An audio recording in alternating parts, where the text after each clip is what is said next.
And good afternoon, everyone, from Bolero Mount Prospect.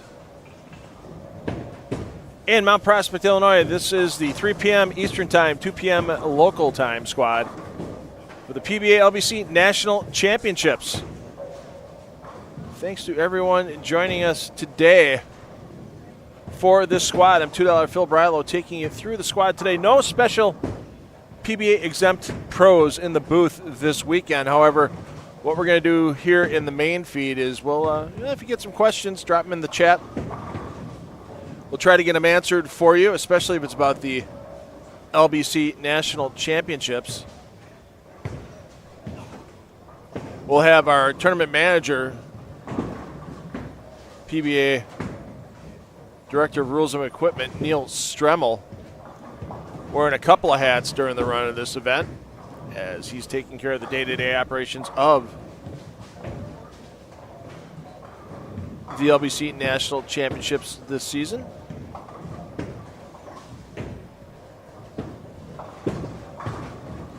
And during our first game, we'll get you introduced to all the players across the house. So then that way you can follow your favorite player, as we have all pairs in play covered here on the PBA YouTube channel.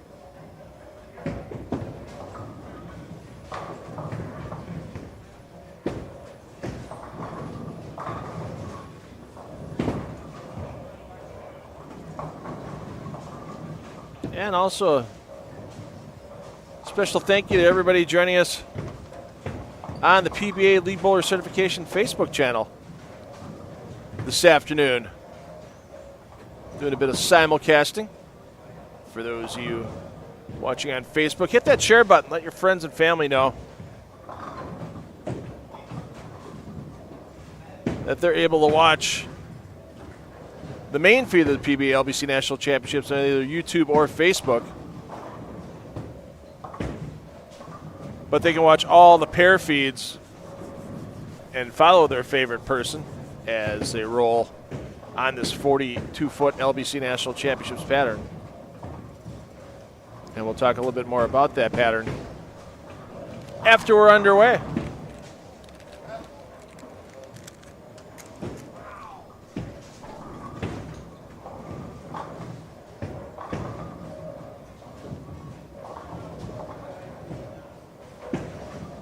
So almost a full squad this afternoon. We're pretty full this morning. We're going to be pretty full again tomorrow. And I'll tell you what, if you're thinking about bowling the PBA LBC National Championships, if you're thinking about bowling any time remaining in June, there's most of the squads are pretty full. Some openings early on the 9 a.m. squad next Saturday if you had a group of friends that want to come in and bowl. But those weekends are the 21st, 22nd, 23rd, and 27th, 28th, and 29th of June. Yeah, those are pretty much sold out with various squad organizers bringing groups in. So if you want to get your chance to take down all the big money, I mean, they've awarded $675,000 in prize money during the first 2 years of this event.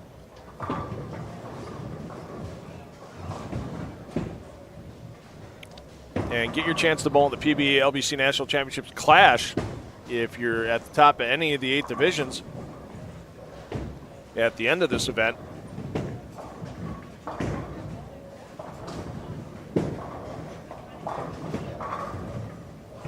Don't wait to sign up. PBA.com/LBC tournament gets you all that tournament information.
We should be hearing our 2-minute warning on practice from our tournament director, Neil Stremmel, momentarily.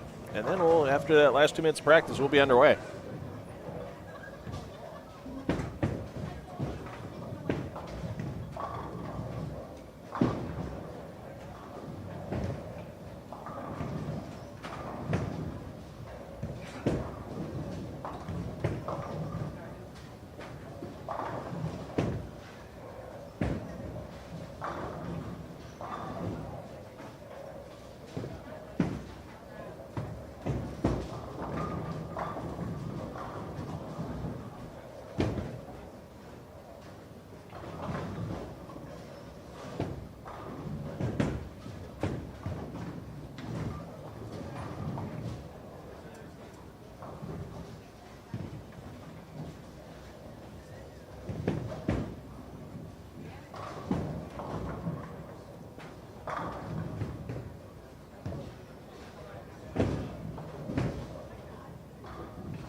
All right, practice finishing up. We'll get our final announcements from tournament manager Neil Stremmel, and we'll be underway here. We're going to start introducing our players. We're going to start at 31-32, work our way back left across the house. So we're going to change it up a little bit for this squad. As here on 31 and 32, you've got John Mayer, Michael Fitzgerald, and Virginia Young.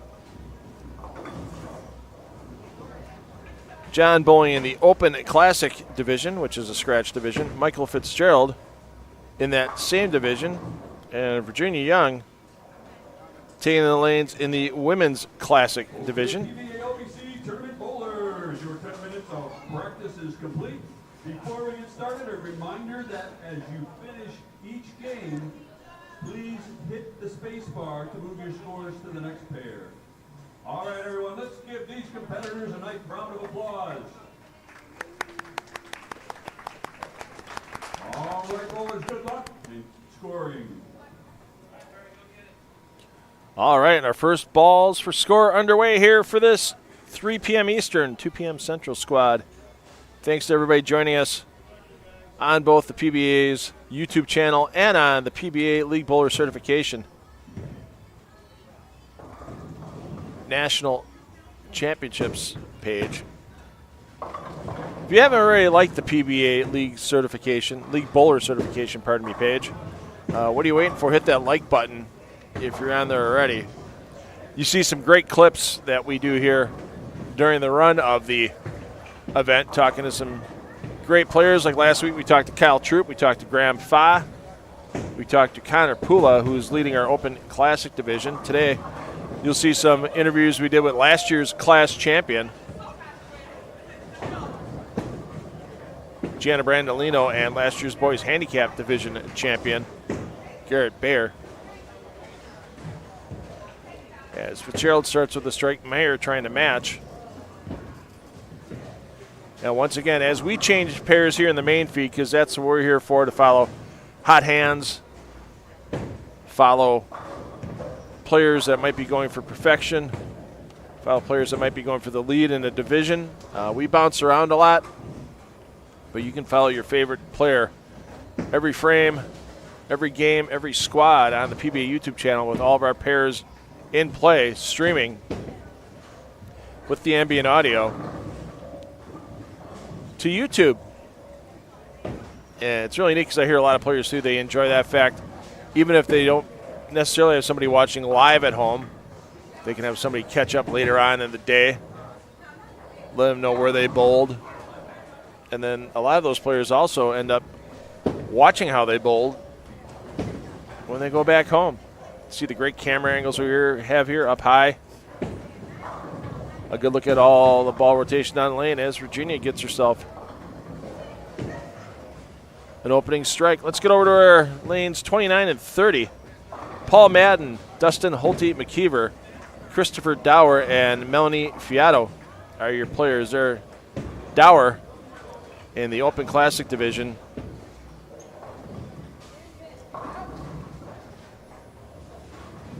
Holte McKeever in the Open Classic division.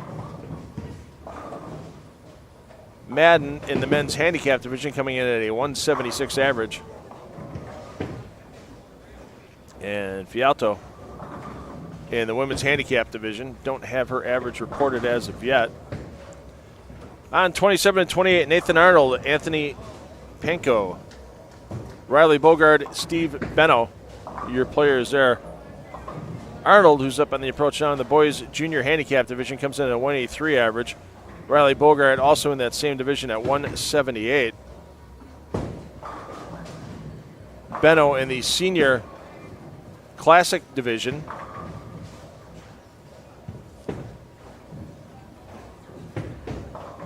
And Pianco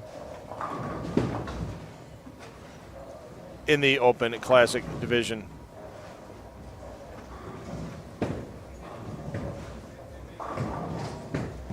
If you have questions about what's going on with this PBA LBC National Championships, feel free to drop them in the chat. I'll get to them as quickly as I can after the rundown of the field.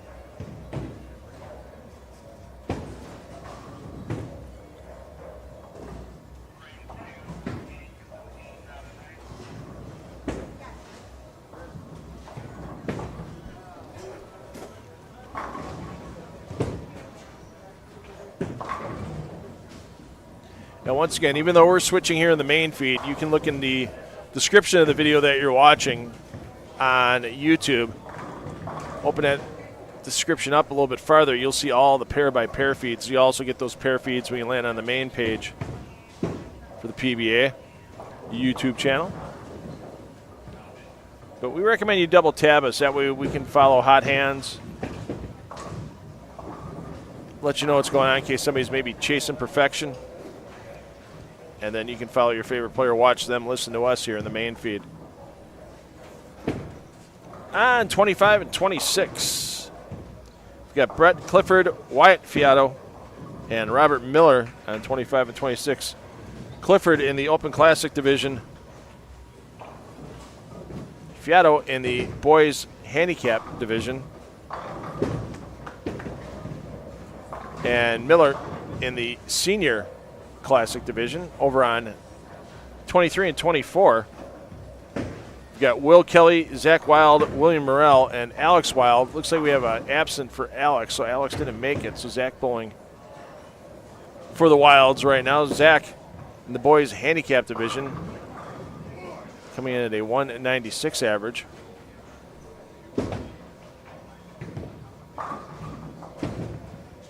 Will Kelly in the Senior Classic Division. William Morrell in the Men's Handicap Division. Morrell coming in with a 144 average.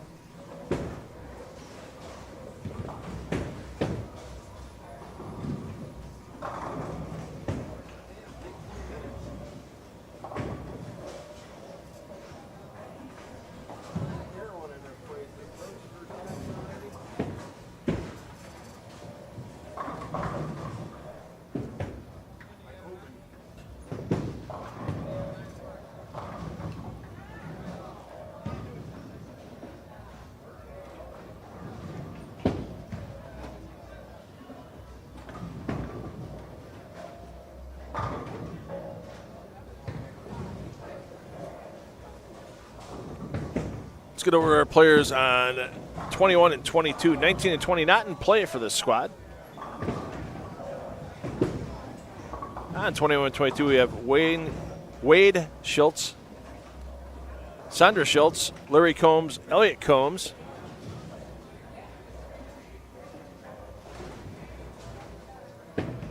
So for the Combs, Larry bowling in the Open Classic Division. Elliott in the men's handicap coming in at 170. And for the Schultzes, Wade Schultz in the men's handicap division coming in at 180 average. Sandra bowling in the women's classic division. She is bowling scratch in this event. Sandra keeping the scoreboard clean, 3 frames, 3 spares.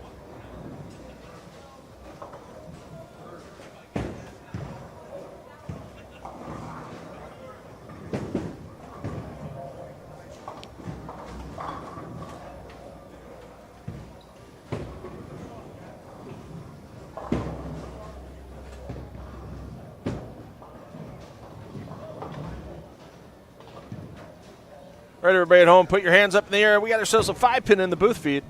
No, we don't put our hands up here. Yeah, we do.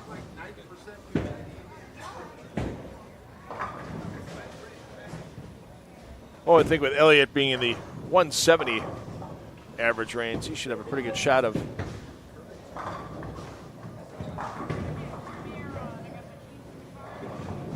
easily picking up this 5-pin as Larry Combs puts all 10 in the pit. No witnesses to that assault by the bowling ball. Survey says all over that 5-pin. Let's go over to lane 17-18. As we have Andre Eubanks, Toby Scott, D. Scott, and Jamie Swain out there bowling. Andre bowling in the Open and Classic division. D. Scott bowling in the women's handicap division coming in at 174. Toby Scott bowling in the men's handicap division coming in at 199. And Jamie Swain in the Open Classic division. And unfortunately, it looks like the Scott's not here. So looking up at the scoreboard, it looks like we have blind scores filling in. So hopefully all is okay for Toby and D. Scott. Over on 15 and 16, we've got Andrew Krim, Edward Mice, Melanie Bannicky, and John Bannicky. Andrew Krim bowling in the men's handicap division. He's coming in at 160. Edward bowling in the men's handicap division coming in at 182. There you see Melanie.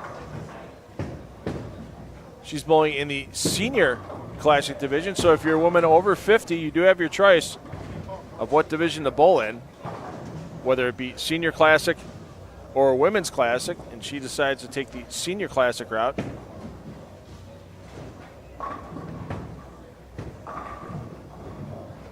And John Bannicky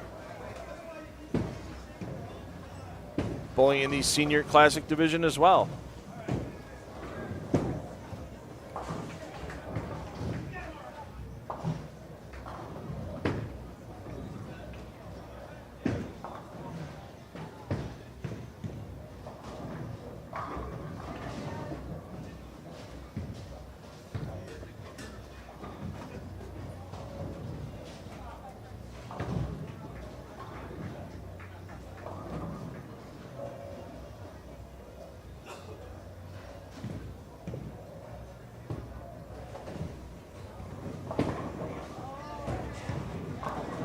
Let's get over to lanes 13 and 14. Jacob Esparza, Jim Boyce, Zach Boyce, Frank Esparza, your players on 13 and 14. Jacob bowling in the men's handicap division at a 171 average. Frank bowling in the men's handicap division at a 173 average. Jim Boyce bowling in the men's handicap at a 181 average, and Zach Boyce bowling in the men's handicap at a 194 average. Over on 11 and 12, Eric Steinmetz, Amber Steinmetz, and Charles Immel. Eric Steinmetz bowling in the men's handicap division coming in with a 198 average. It is handicapped off of 220, so he will get a few pins. Amber bowling in the women's handicap coming in at a 171. And Charles Immel bowling in the men's handicap coming in at a 163 average. Steinmetz having a pretty solid start. Coming in at that 198 average. Yikes. 6'7", pocket 7'10".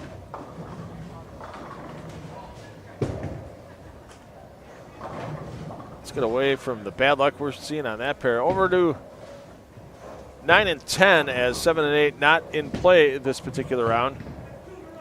Dustin Van Sant, Ken Frankfurter, Hank Jasso, Brian Souls. Dustin bowling in the men's handicap division coming in at a 178 average. Ken Frankfurter coming in at a 165 average in the men's handicap division. Hank Jasso bowling in the senior classic division, and Brian Souls bowling in the senior classic division as well.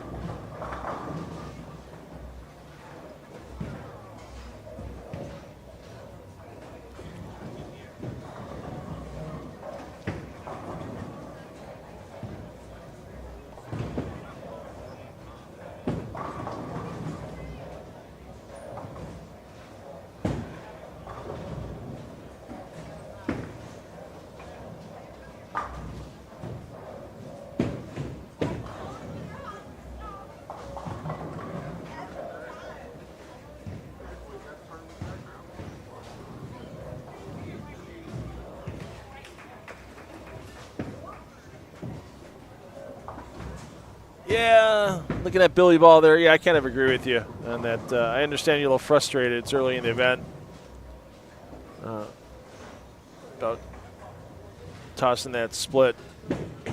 Just kind of rolling it down. Yeah, it's hopefully he looked at least a couple of lanes either way before he did that. And he didn't really throw it into the approach. If you would have thrown it into the approach, that would have been a whole other story. Big lob bang or something. But yeah, I feel what you're saying out there, and you don't want to give up on an event this early in it.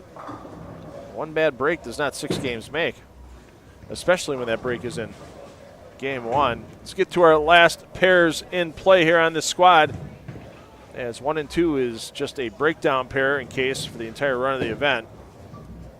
We will not have anybody on that pair for the entire 7 weeks, I guarantee you, the way the staff here at Bellarmont Prospect has the A2 pin setters running like clockwork. On 5 and 6, Deidre Sykes, Cedric Sykes, Amos Torres, and Stacy Torres.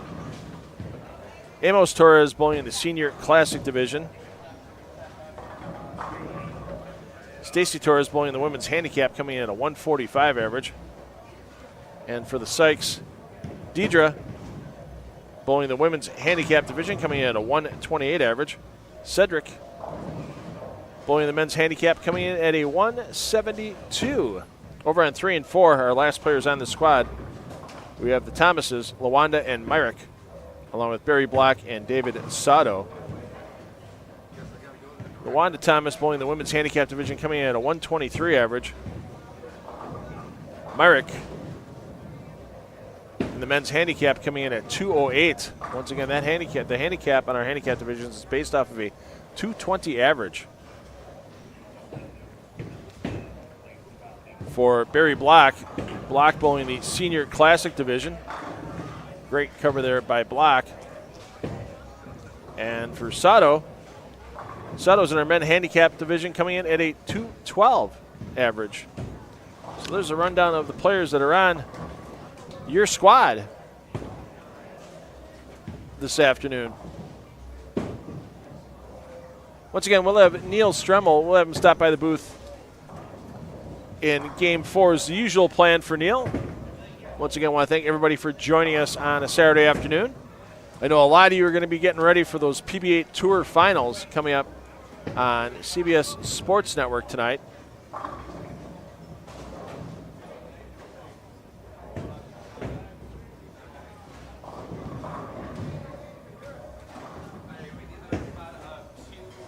That starts 5 p.m. Eastern time for all the preliminaries tonight. Then tomorrow is your stepladder finals for each of the two groups, and then your championship round.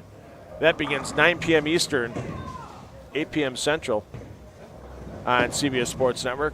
And, of course, CBS Sports is going to be one of the partners of the PBA for their national level broadcasting in 2026, along with the CW network.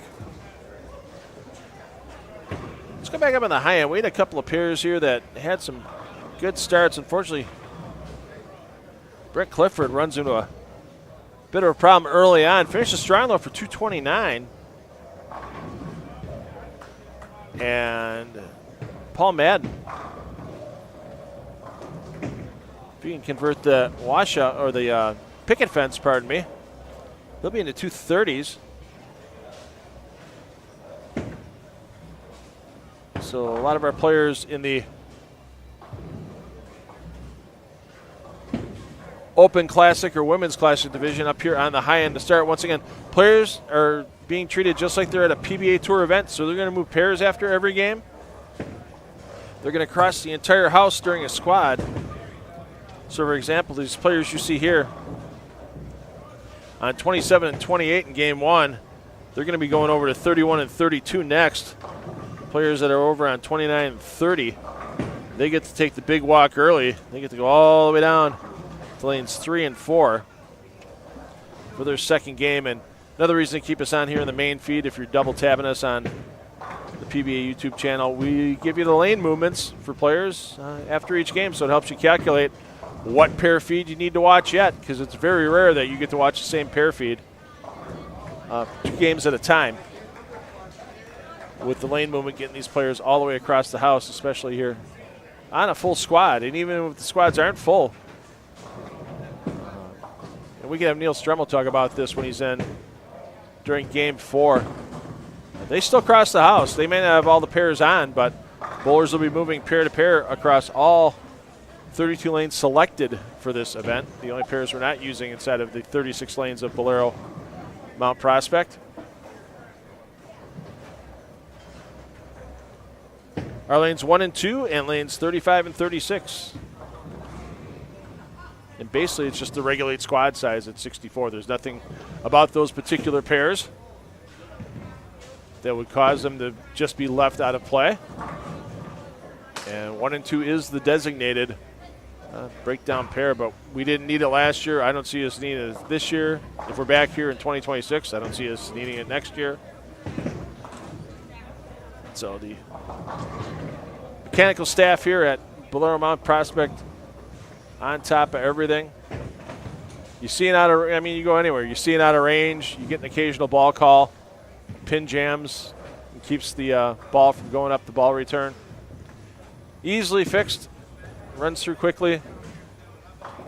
And keeps the bowlers on pace. As the goal to finish these squads is about a 3-hour squad time. About a half hour per game with 4 on a pair. That's what they're looking for as well on the PBA Tour. And once again, the same pair limits that we have here are what you see on PBA Tour events. They go 4 on a pair.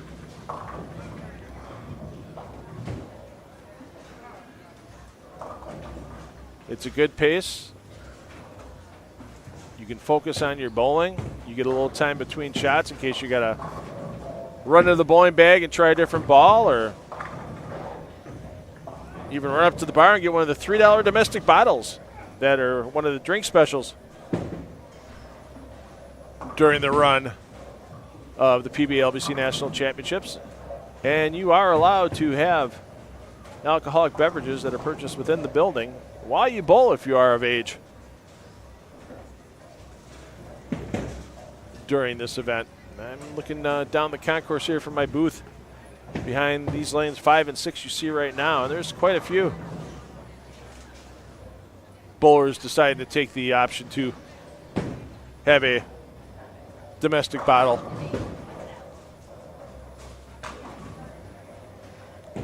while they bowl.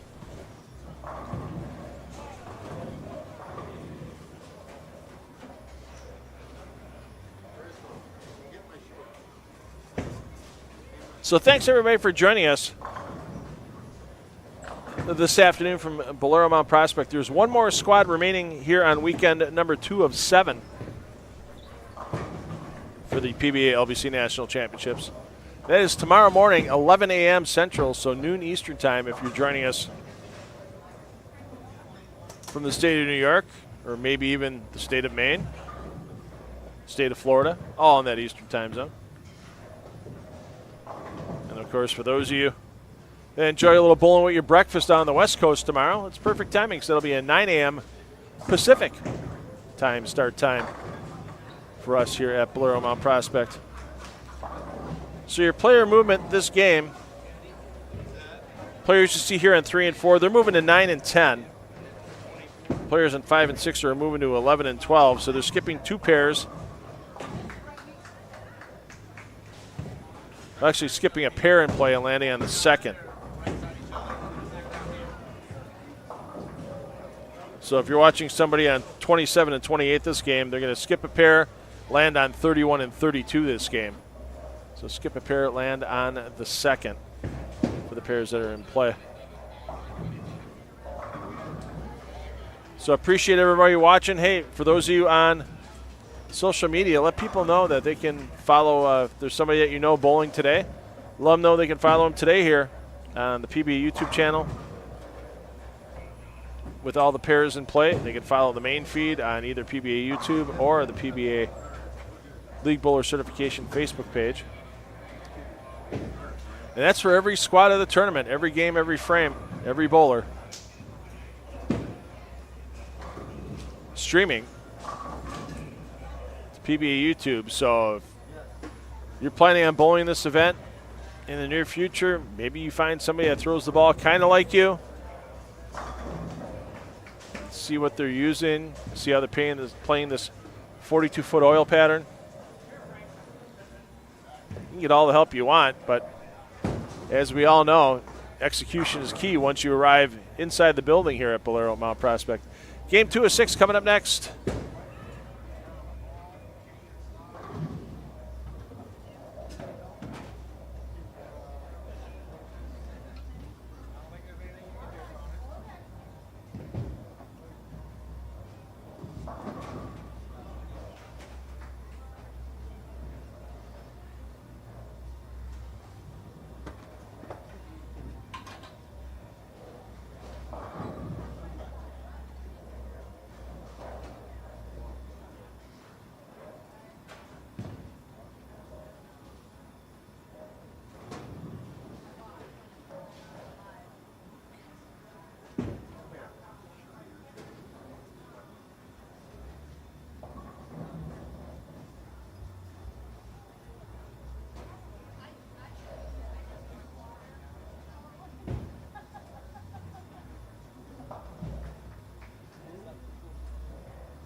right, starting game 2 off on 27 through 30.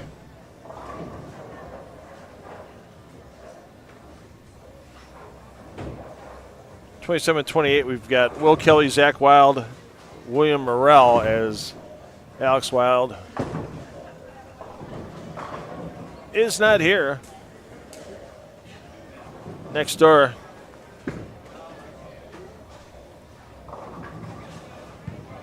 you've got Brett Clifford, Wyatt Fiato, and Robert Miller. So Clifford started 229. He's in the Open Classic division, so he's going to need to pile on 5 more games with higher scores than that to take over the lead. That lead currently about a 240 average set by Connor Pula last week. Connor had all his games between 230 and 240. 8. I think his low was 234, high was 248.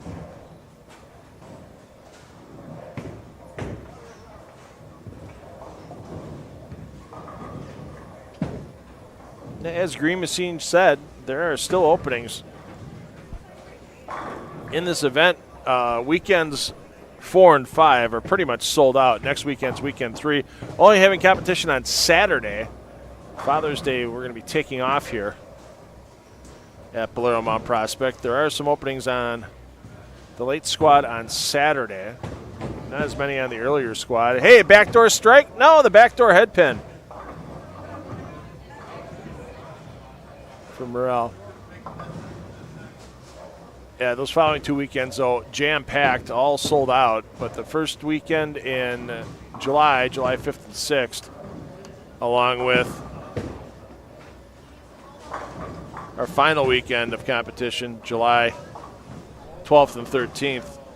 Not only those 2 weekends can you get in and bowl, check out what's available and sign up, pba.com/LBC tournament, but also check out the pros you're going to be able to bowl with that final 2 weekends, as on the 2 p.m. squad on Saturday, July 5th, Boog Kroll and Christian Ascona will be taking the lanes. On the Sunday morning squad, July 6th, Packy Hanrahan, Tom Smallwood. And then to wrap things up on that final weekend, Bill O'Neill and Kyle Sherman on that final squad Sunday, July 13th, 11 a.m. for that final squad. After that, we'll have our 8 division champions crowned, and they will come back at a date, time, and Bowling Center to be announced for the PBA LBC National Championships Clash. Same format as past years, that great single ball, low score eliminated each round format. And they'll battle for all that bonus clash money provided by the PBA. That's right, that money's not out of the entry fees. That's all extra prize fund money provided by the Pro Bowlers Association.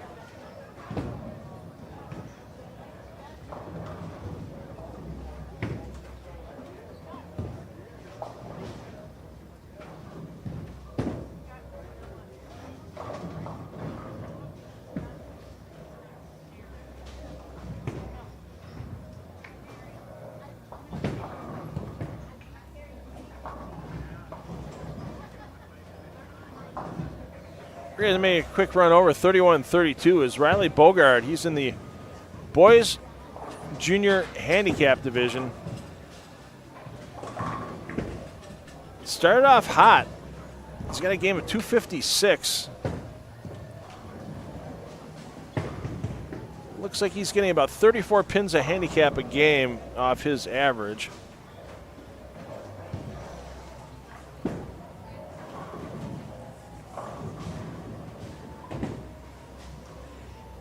And that average for Bogard, 178. So, yeah, that 37 pins makes sense. Oh, and a bad break there. Make sure he covers that 2-pin, but chops the 5. Hopefully he can shake that off relatively quick. So he was at 222 for his opening game. Obviously, he can pace out at 206 this game, so still over average if Bogard can turn it around.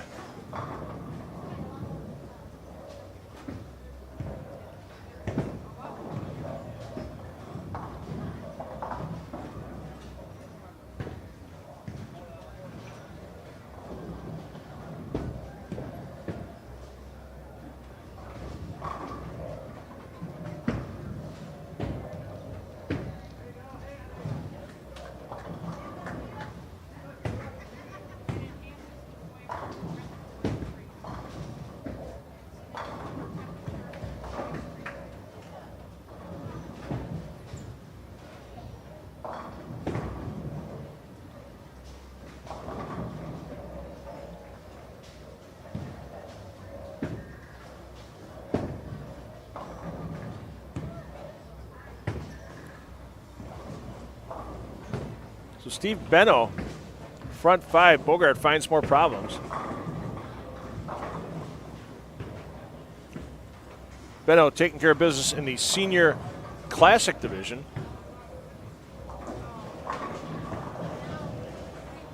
And no break on the 6 for Benno, but still a quality start, trying to bounce back off his 182 opening game.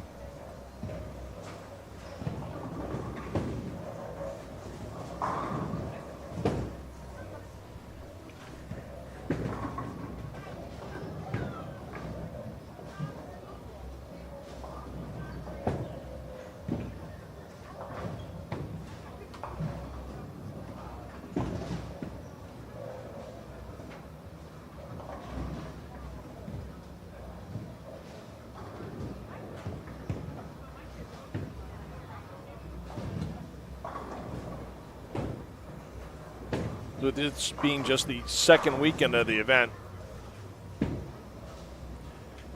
haven't had a lot of bowlers even come close to matching last year's winning totals.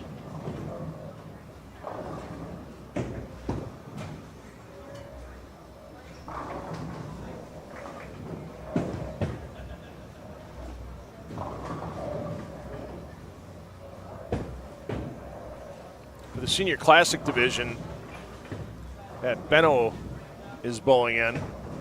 That score right now set last week was 1353. Using the PBA plus minus system, that'd be a plus 153.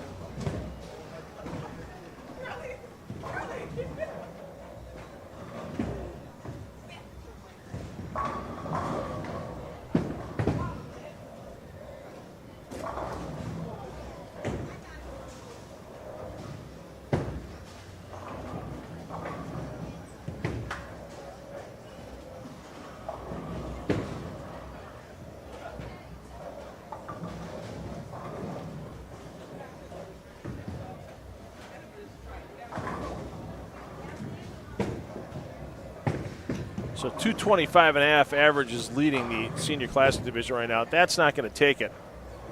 Last year it was a total. Wow, and Bogart gets a ball that doesn't finish. And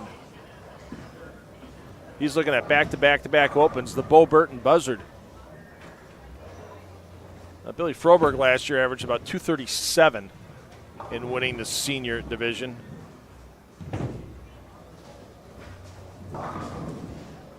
And that was a little lower than the year before when Lenny Borsch won. Lenny Borsch had a 1,500 total. Lenny Borsch had an 800 series for his first 3 games coming out of the gates when the inaugural edition of this event was at Bolero Wauwatosa in Wisconsin.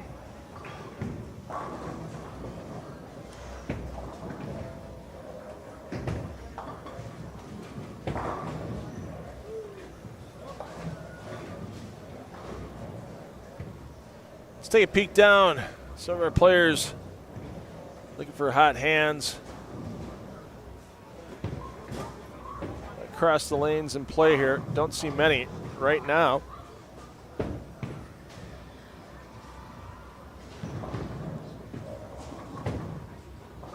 Let's see what Brian Seals can do here. Trying to right the ship after a $152 open. There we go. 10 back. Best ball of the day by far for Seals right there. And going a little farther to the right here. Got some players doing okay. Jacob Esparza. Start with the front 5. He's gone spare, so Esparza can still get into the 260s. We'll keep an eye on him. And we'll go back to see, because as we mentioned, Riley Bogart and the boys handicap had a great start. Bogart stopped the bleeding in the 8th frame with a spare after 3 straight opens. And right now, in some divisions, we do have averages being verified, so we don't officially have a leader in the boys handicap division after week 1. We do have a couple of players with average verifications that need to be taken care of.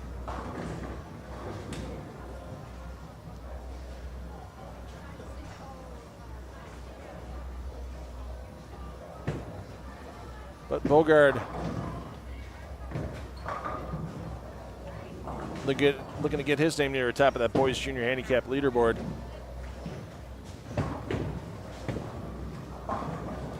Mrs. Steinmetz with the carry. I love that jersey, Mrs. Steinmetz. I don't know why Eric doesn't have Mr. Steinmetz on the back of the jersey, or does he? Did I miss it? I didn't see a Mr. Steinmetz.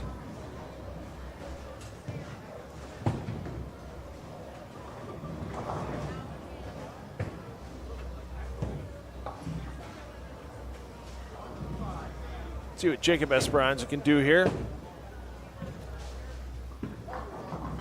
Look at that 264 max.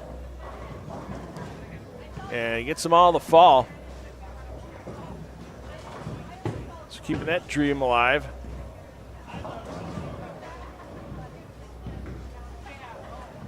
As Esperanza coming in with a 171 average bowling in the men's handicap division, having himself a good start to his day.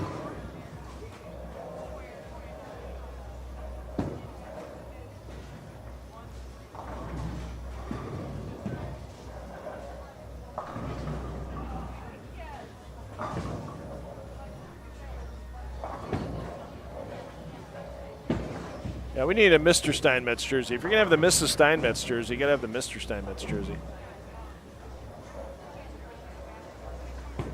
Oh, and Riley Bogart found another open frame in the ninth, so good start Riley has. Falling back quickly. Esparza, though, of the Jacob variety, as we have Frank on there as well.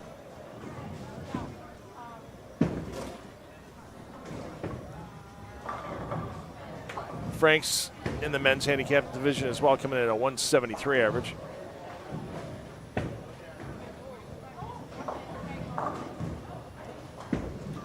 Currently, their men's handicap is a total of 1502. Robert Morris on opening weekend coming in with a 173 average. He didn't start hot. 189, 190, 204, so yeah, a little above average, but then caught fire. His next two games, 235, 239, finished with a 193.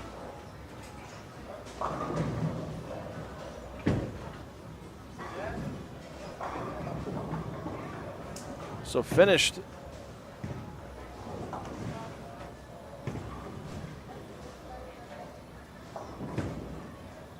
about 200 pins over his entering average, so not a bad tossing of the orb for 6 games for Morris last week. And of course, all of our handicap division scores are awaiting average verification, so that is a fully unofficial leader for Robert Morris.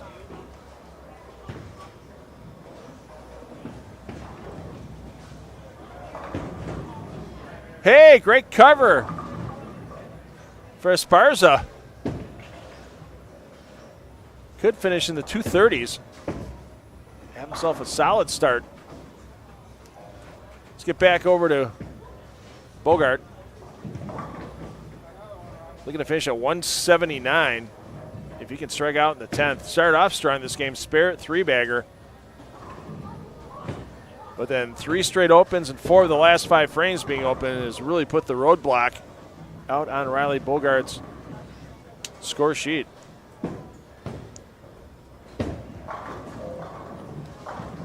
And that one just, I don't know if it was a ball change or what, but that rotation didn't look like any of his past shots.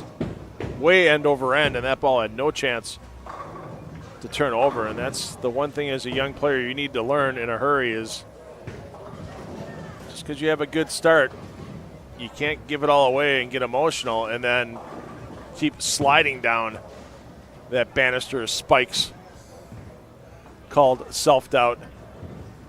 Can't get the spares, so he's going to be at 158. Still plenty of room, 4 games to come back. You can't give up the ghost already.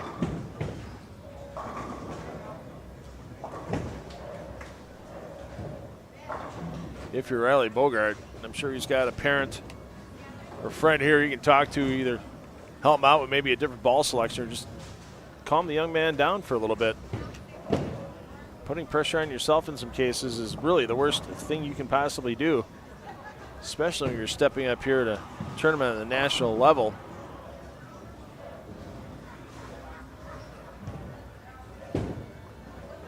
Hey, Linda. Thanks for stopping in and saying hi. Saw Ryan was drilling up some new equipment, and I'm sure I'll see him coming up in August if I get down there for the events in Minster, where he'll be defending champion, and Coldwater.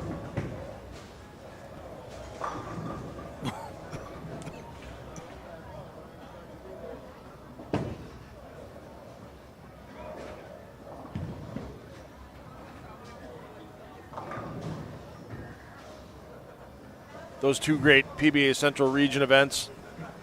Oh, I love the years that Coldwater was a national tour title. Wish that would come back. As Esparza of the Jacob variety can't get the second one of the 10th, but still pops 230 on the board. He's going to be sitting in pretty good shape in that men's handicap division after 2 games. So your player movement coming up here between games 2 and 3 is simply 1 pair to the right. So Esparza and company, they're going to move to 21 and 22, so you'll need to change pair feeds. Bogart and company, you just saw up in 31 and 32. They're making the big walk down to 3 and 4. Thanks, everybody, for joining us this afternoon. I know a lot of you are getting ready in about an hour or so to start watching those PBA Tour finals from Steel City Bowl and Brews in Pennsylvania. I want to thank Lee and Chris DeSant for all they do to help out the PBA, including the great work they do with Bowler X, all the players on their staff, including E.J. Tackett and Marshall Kent, both appearing at the PBA Tour finals. And another PBA Tour title will be decided by tomorrow night. Game 3 coming up next year from Bolero Mount Prospect and the 2025 PBA LBC National Championships.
All right, let's check in on the hot hands in the building right now coming up.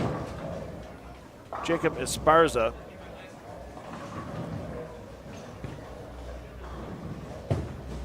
.478 with handicap for his first 2 games, of course, throwing a game in the 240s and adding 30-plus pins of handicap like he did in Game 2 helps you get a big chunk of that total.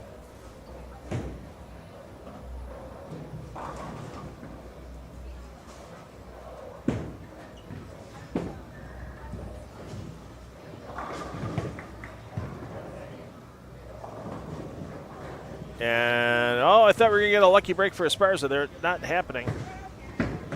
As he comes high, leaves that 10 pin.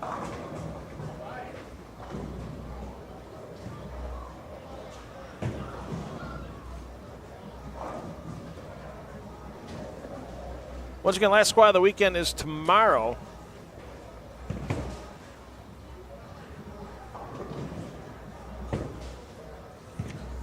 That's at 11 a.m. There's somebody in the chat I know is bowling that 11 a.m. squad tomorrow. So somebody better go to bed early, eat all their vegetables, and listen to mom and dad if they know what's good for them tonight. Mason knows who I'm talking to. That's right.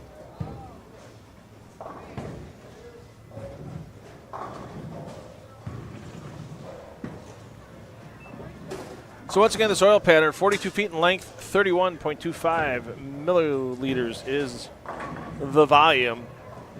Your outside to inside ratio, a little bit more on the right side to handle the track area. It's well-played lane surface here at Blair Mount Prospect. So it's 4.66 to 1 for the ratio outside to in on the right side, 4.33 to 1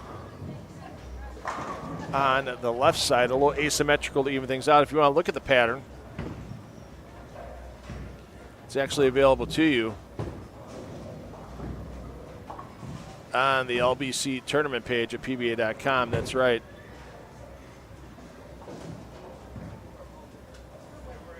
PBA.com/LBC tournament.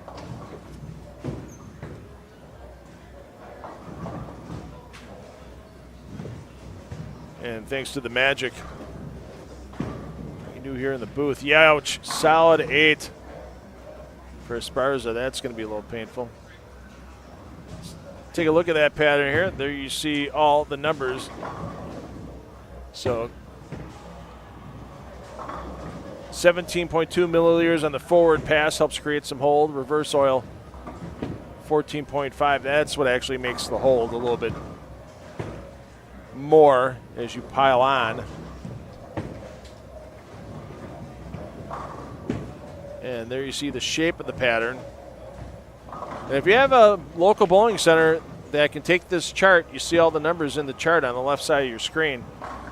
They can take that chart, put it in all those numbers, and apply the same pattern in your bowling center. Now, obviously, it's not going to play exactly the same.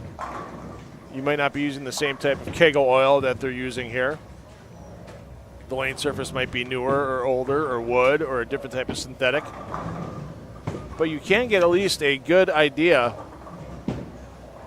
of what bowling balls to bring.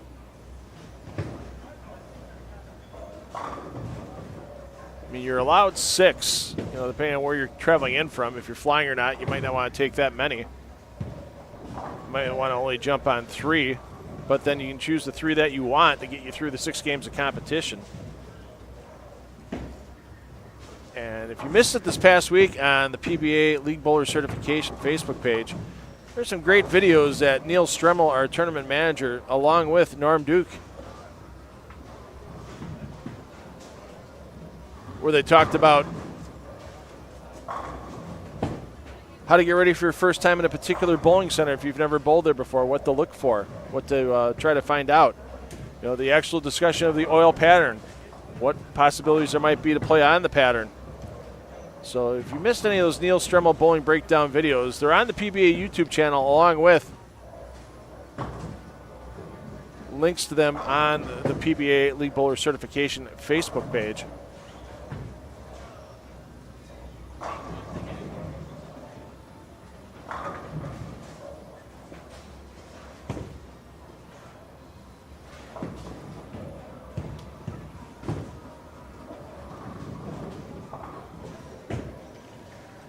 Take a peek up. Andre Eubanks having a solid game this game. He's unfortunately down a bunch in the minus after 2.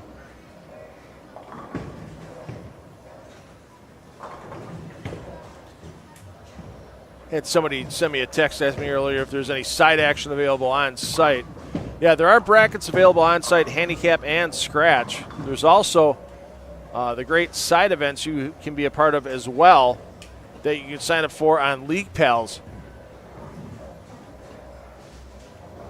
before you arrive, or as long as you do it before you throw your first ball of an event. There's the doubles side event, which is basically you and your partner's first 3 games of a qualifying block, games 1, 2, and 3. And you can have anybody as your partner. They just have to pay for the entry before the first player bowls. So let's say you're planning on coming in and bowling next Saturday at 9 a.m. You want to bowl with somebody that doesn't bowl until July 13th. That's fine. As long as you pay for the entire entry, $25 per person. So in case of doubles, it's $50 total for that doubles entry. As long as that first person pays, you can bowl with anybody on any squad as long as it's paid for before the first player bowls. It's the same thing for the 4-player team event. So let's say you want to try putting your own little fantasy team together, and you want to bowl with Boog Kroll, Packy Hanrahan, Kyle Sherman, but they don't bowl until July, but you're bowling next Saturday. That's fine. As long as you pay for that entry, you get to have Boog Kroll, Packy Hanrahan, and Kyle Sherman as your partners for games 4, 5, and 6 for a 4-player team event. And it doesn't matter if you're scratch or handicap. The pros you can pair up with the pros anytime you want. If you're a handicap division bowler in the men's or women's handicap, you get your handicap added in for those 3 games, whether it's games 1, 2, 3 for doubles or games 4, 5, 6 for the 4-player team. So it's a great way to try to make a few more bucks in side action. And we've had teams with that 4-player team that have bowled on 3 different weekends and won the title. I remember that with Jan Van Hees, John Fury, Ryan Schaefer, and I cannot remember the 4th player on that team, unfortunately, in our inaugural LBC National Championships in 2023. They bowled on 3 different weekends.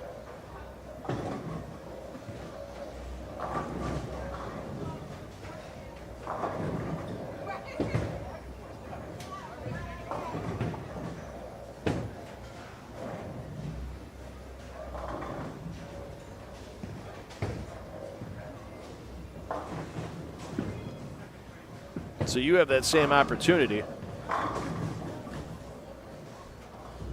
for those great side events, whether it's the brackets on site that you just bowl against everybody in your squad, or those doubles and 4-player team side events.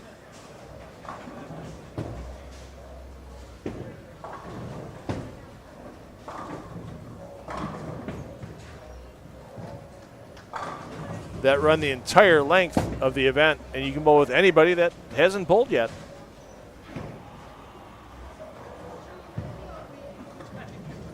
So Esparza of the Jacob variety,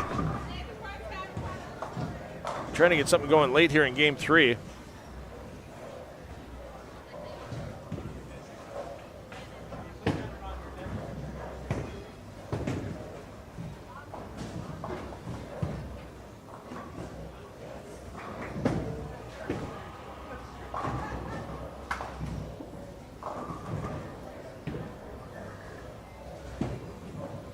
And remember that you get 1 attempt per year to bowl this PBA LBC National Championships. So once you bowl your 6 games, you are done until the following year. Psych 808. No, this is the PBA LBC National Championship. So this is a tournament run by the PBA for bowlers that want to experience what a PBA tournament is like. So there's 8 different divisions. There is a PBA division. If you would have watched last weekend, you would have seen Kyle Troop bowl on Saturday morning, Graham Fobb bowl on Sunday morning. We don't have any PBA exempt pros bowling this weekend, but we did have our Clash winner. If you watched the PBA LBC National Championships Clash last year from Bayside Bowl in Portland, Maine, you saw Gianna Brandolino take that down for $60,000 she took in scholarship money. Gianna bowled a little earlier today. Also our defending boys handicap champion who was on that Clash show. Garrett Bayer. He bowled this morning as well. We had our champion from our men's handicap division in 2023, Hunter Lawless, on our 9 a.m. squad. So this tournament very similar to what people would experience if they bowled a PBA event, but there are divisions that do include handicap pins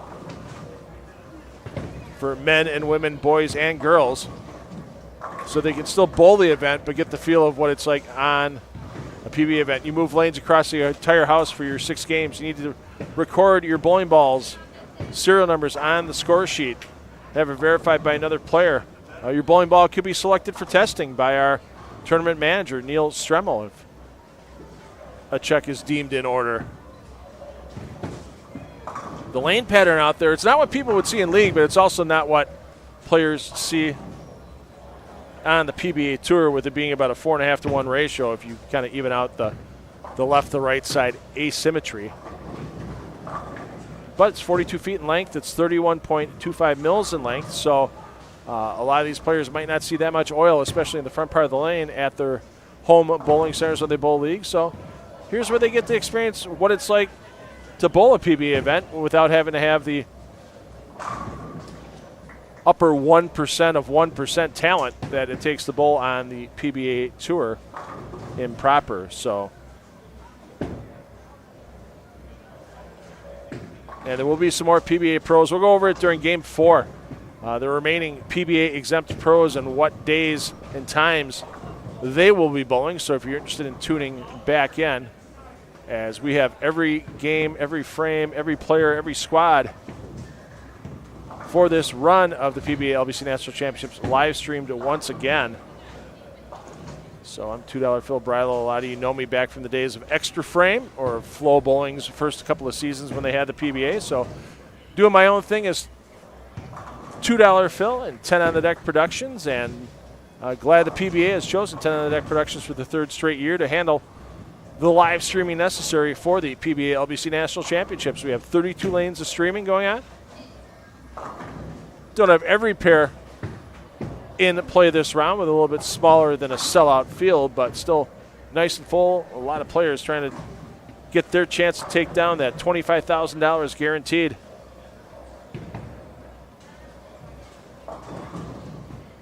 In the Open Classic division, that's a lot of money to take home with you. Just ask Mark Blaha from last year, Trey Heinrichsmeyer from 2023. Our men's and women's handicap, women's classic, and senior classic divisions all have $5,000 top prizes. Our boys junior handicap and girls junior handicap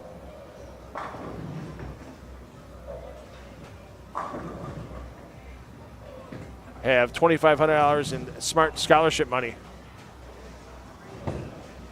for their guaranteed top prizes. The wrist brace thing, we can actually talk a little bit to Neil Stremmel about that in Game 4. We'll try to pull Neil in here again. We'll ask him about the wrist brace rule that would normally be in effect on the PBA Tour, and then what is actually in effect at the regional level, the senior level, and now for this event here with the PBA LBC National Championships. So that's a great question we can ask Neil when we drag him in the booth in Game 4. So we'll hold on to that one. Thanks for that question. And if anybody else has questions, drop them in the chat.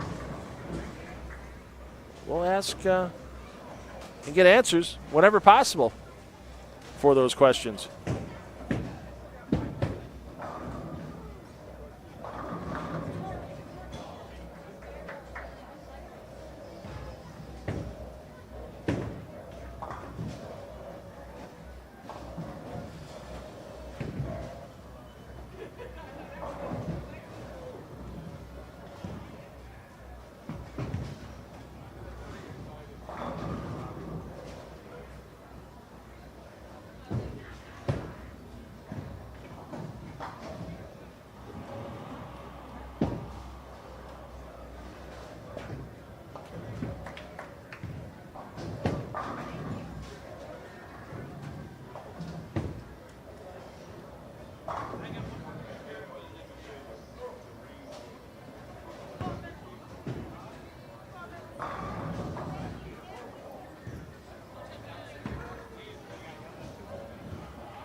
So if we get another big finish out of Jacob Esparza here,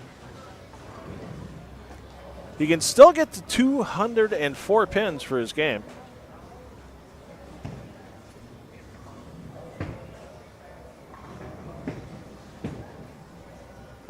But it's going to require 4 more strikes for that. And with his 30-some pins that he receives in handicap, he could be on pace to getting a chance to contending for that men's handicap division league.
So we're wrapping up Game 3 here.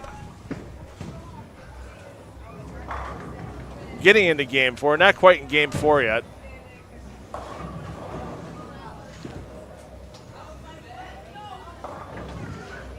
So we'll follow some hot hands. Looked like Riley Bogart got a bounce back game, 210, so it's 247 with his handicap. So we got a chance for a youth division, boys junior handicap, run towards the lead. Not a horrendous game there at all by any way, shape, or form for Jacob Esparza, so he's got a chance. So we'll get back and follow Esparza and Bogart in Game 4. We are in Game 4 here on 27 through 30. Got a pair that's quickly underway. For those of you who are following your favorite players, after Game 3, they're skipping 2 pairs, landing on the third. So that's why you're seeing Esparza, who came off of 21 and 22, coming over to 27 and 28 with his group. And we have Andrew Krim, Edward Miss, and the Banekes, Melanie and John, bowling next door on 29 and 30.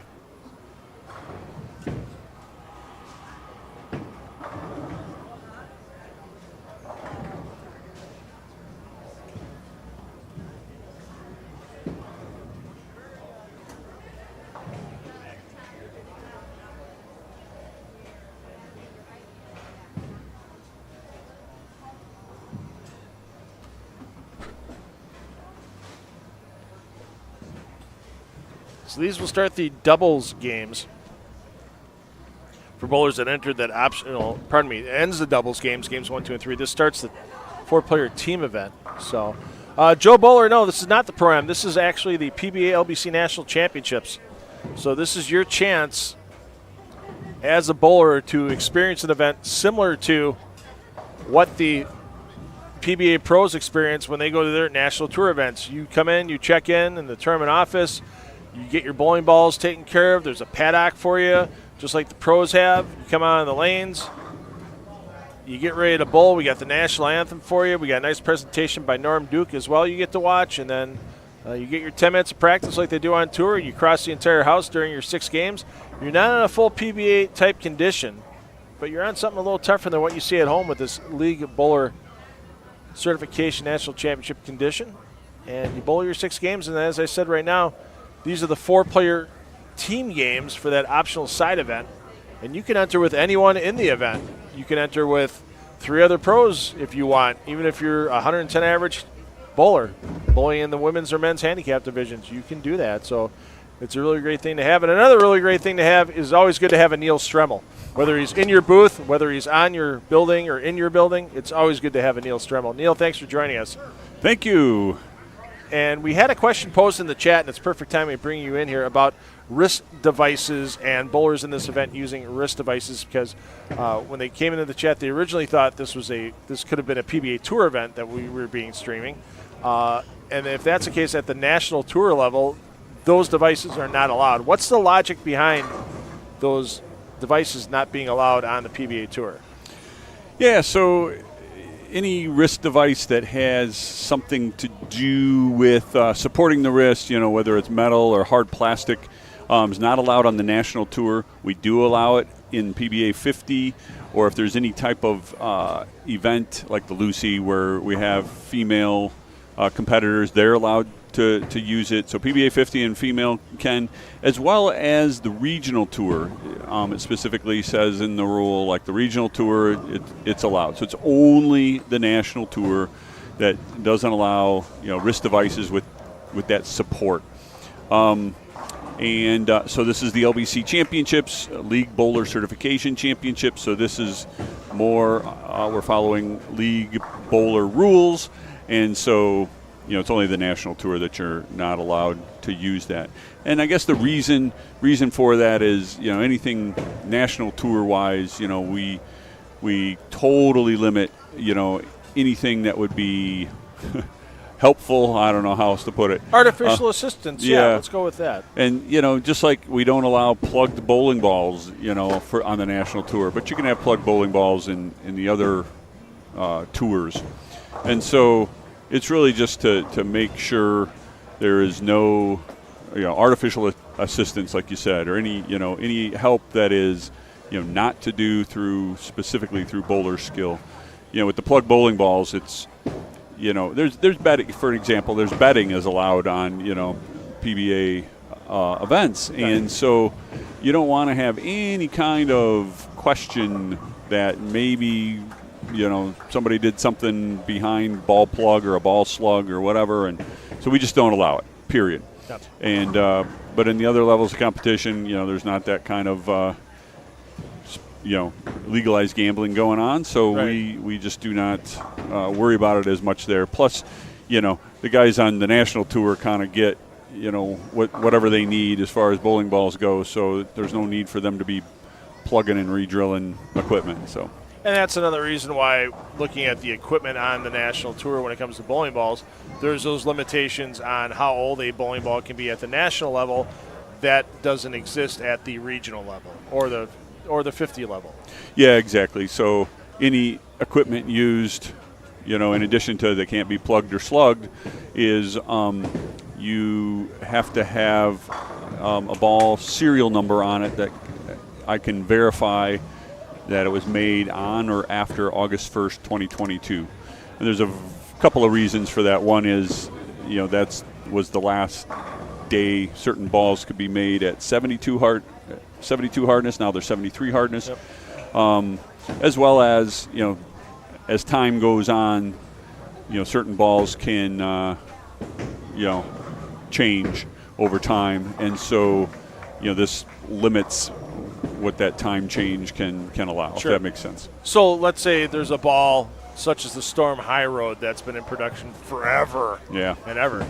That bowler needs to make sure that serial number on the bowling ball is for a ball that was manufactured after August 1st, 2023, even though 2022, I'm sorry, even though that ball's been around for practically 20 years.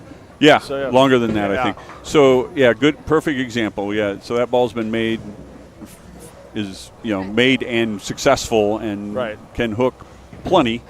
So it's a ball people would use. So on the national tour, we know the serial number we have the serial number decoder ring, and it's published on PBA.com. You can go to PBA.com and find it, and basically it tells you what the numbers and letters mean, kind of like the VIN serial number. You can figure out what your numbers on your car mean. So we can figure out what year and month, and in some cases with storm balls, we can figure out the day that it was made. So okay. So if let's say a bowler accidentally shows up at a PBA Tour event with a high road that's from 2019, and all of a sudden bowls with it and realizes to write when he goes to write the serial number down, that's a big penalty for them, isn't it? Yeah. So if they were to actually use that during competition, that would be an immediate DQ and would not be recoverable from basically. So they need to know. They need to know that serial number. They need to understand what that means, and you can't screw that up. Yeah, I'm sure a lot of players, though, once they realized that was happening with the certain dates of competition, I'm sure a lot of youth players in their area received some equipment that was complimentary thanks to that particular PBA professional. So because that's really the last mistake anybody wants to make in the middle of competition. I check bowling balls at virtually every PBA stop and record them and et cetera. And last year and this year, since that date rule went into effect, it made me realize that on the national tour, it's pretty rare to have anybody using a bowling ball, a first ball, not a spare ball. So if they're using anything, it's always like 2024, 2025 this year. Like, I don't know, it might have been one or two balls that were even into 2023 and definitely not into 2022 of everything I tested all year this year. So, yeah, it just really hasn't been much of a problem. Now, spare ball wise, they do like to hang on to them. They have lucky spare balls, or you have the Lucy Strike Against Breast Cancer spare ball that came out before 2022. We have a special rule, that allows for certain balls. If you're a player and you have one of those balls, come to me or Tony Lanning, the tournament director, and we will get it on a list to say, yeah, you can use that as a spare ball. You can't use that as a first ball, but you can use it as a spare ball or a fill ball in the 10th. And and there's a handful of balls on that list. People like Walter Ray and Danny Wiseman, would use a Black Beauty or a Black Diamond as their spare ball, and those are very old, but, they go on the list and it's not a problem. Yeah, Danny Wise. Toby, I remember Toby Contreras for a while, our Midwest regional manager. I'd see him at PBA 50 events, and he would be having the old AMF, like a 3-dot or Classic. something. Yeah, but it had the full roller orange stripe on it that Gotcha. was legal back then. Yeah. I don't know if you get away with that in manufacturing a bowling ball now with a stripe like that as part of the shell. Yeah, I don't know. That ball, though, specifically, I remember removing it from the list. There was the ball that had like a stripe that was urethane and the Helix, the old Quantum Helix by Brunswick. Yeah. So that was partial urethane ball, so that definitely came off the list for anybody at any level of PBA competition to use. So, anyways, a lot of. So with the constant research going on for the effective urethane, now we're starting to see that the PBAU and the PBA set the pace, because now we saw some European Tour events that are going to the same hardness for urethane, the 78 hardness rule, for their events. So that's kind of helping out with keeping some of the super soft bowling balls from that just got soft. And it's not like bowlers are deliberately here's one thing we want to define everybody. Bowlers were not deliberately making these bowling balls softer themselves. They weren't doing the old Don McCune soak it in a bucket of MEK and have it turn super soft. It was just the manufacturing process. There was a slip in the original manufacturing process, and it was causing some of those purple balls to get softer. Yeah, so we know through no fault of the bowler that any of those balls that we tested that tested softer. It wasn't the bowlers doing anything. Now, if we had found a ball that was 62 or something like that, right. All right, then I'm going to look at it a little bit differently. But it wasn't the bowlers specifically trying to cheat or anything along those lines. But those balls were testing softer over time, and through no fault of the bowlers, they would continue to use them. Now in PBA competition, we made a change to change the hardness from the initial hardness from 73 to 78, and that would keep that ball up above 73 pretty much through the life of the ball. And but in our league competition, USBC league competition, that's still allowed, those older urethane balls. And overseas, especially Europe and the European Bowling Tour, they still allow those. Yep. And eventually, like you said, the European Bowling Tour kind of stepped up and said, maybe we need to not be doing that way anymore. Maybe we should follow the PBA rules. And so they told their tournament directors, it's up to each tournament if you want to allow all urethane or follow the PBA rule. And so some of them have followed the PBA rule and had successful events. Not that the other ones aren't successful. Yeah. There's PBA Sweden over there now, and we've had some tournaments over there, and they are selling out very, very quickly, yes, following our rules. So there's some people looking to kind of follow our footsteps and do it the same way, and I'm glad to see that. Yeah. Shows that we're not out in left field doing something that's crazy or not popular, and we just got to do what we got to do. what we feel is best for us, and we went through all that discussion, and that's the report that you showed up there on the screen. You know, I think it's 13 pages long with 13 pages of data. You know, it wasn't just a let's do this on a whim. So it was thought through. Yeah, and you can still go back and read that report if you go to PBA.com and just search for, PBA hardness report. You can go back and read that report for yourself after the squad is complete or after the PBA. If you need something to help you fall asleep a little bit tonight, trying to follow numbers and stats. Instead of if you have sheep, insomnia, it's perfect. Just count. I get it. It's all right. Just count just count bowling ball surface measurements with a durometer.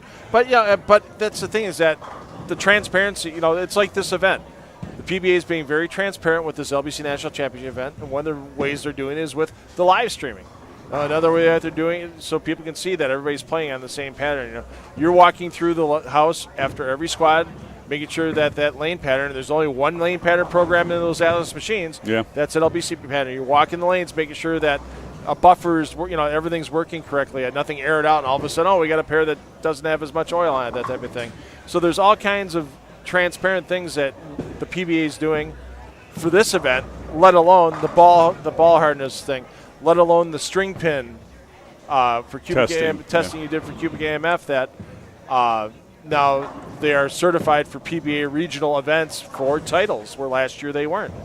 Correct. And now there's quite a few PBA regional events are going to be held on string pins where titles will be up for grabs this year. I think there's 9 this year, actually. So, that's one of the reasons why we're like, well, we need to dig into this and, determine whether we're going to allow that or not. There are, centers across the country that want to host our events, and people want to bowl them because in certain areas, that might be all you have. Or, if you want to have a tournament, environment and event, this is the only place that's, into it and will do it for you. PBA type proprietors and mechanics, etc. They're a different breed. So sometimes you just have to have that support. And if that's the type of pin setter they have, we wanted to figure out, are we going to allow this or not? So we did the testing last year, and it's just kind of easy from a PBA standpoint. Everything happens on the same lanes right in front of you. Everything's oiled the same. It's not like we're trying to compare scores from this house to that house, where there can be a lot of variables. Variables from the lane machine to the actual pattern to the topography to the lane wear. I could on and on and on. So it's a fair environment from a PBA standpoint. You and I are bowling at the same center. We're covering lanes just like we're doing here at the LBC. Yep. And so it's a fair competition, and we feel like we can put out a pattern that is worthy of a championship and a title, regional title, and so we're going to allow it. Yep. And already, like I said, we got 9 different centers doing it this year, so it's what I'm glad we did it. It's the thing we need to do to move forward. I know it's not popular with everybody. It just is what it is. Right. Yeah. And we got to do it. Move forward. You had a great point. If you watch some of the Neil Stremmel bowling breakdown videos here on the PB YouTube channel, and if you haven't, why haven't you? There's such great information in all those things. Neil had a 3-part series about what went through on the string pins.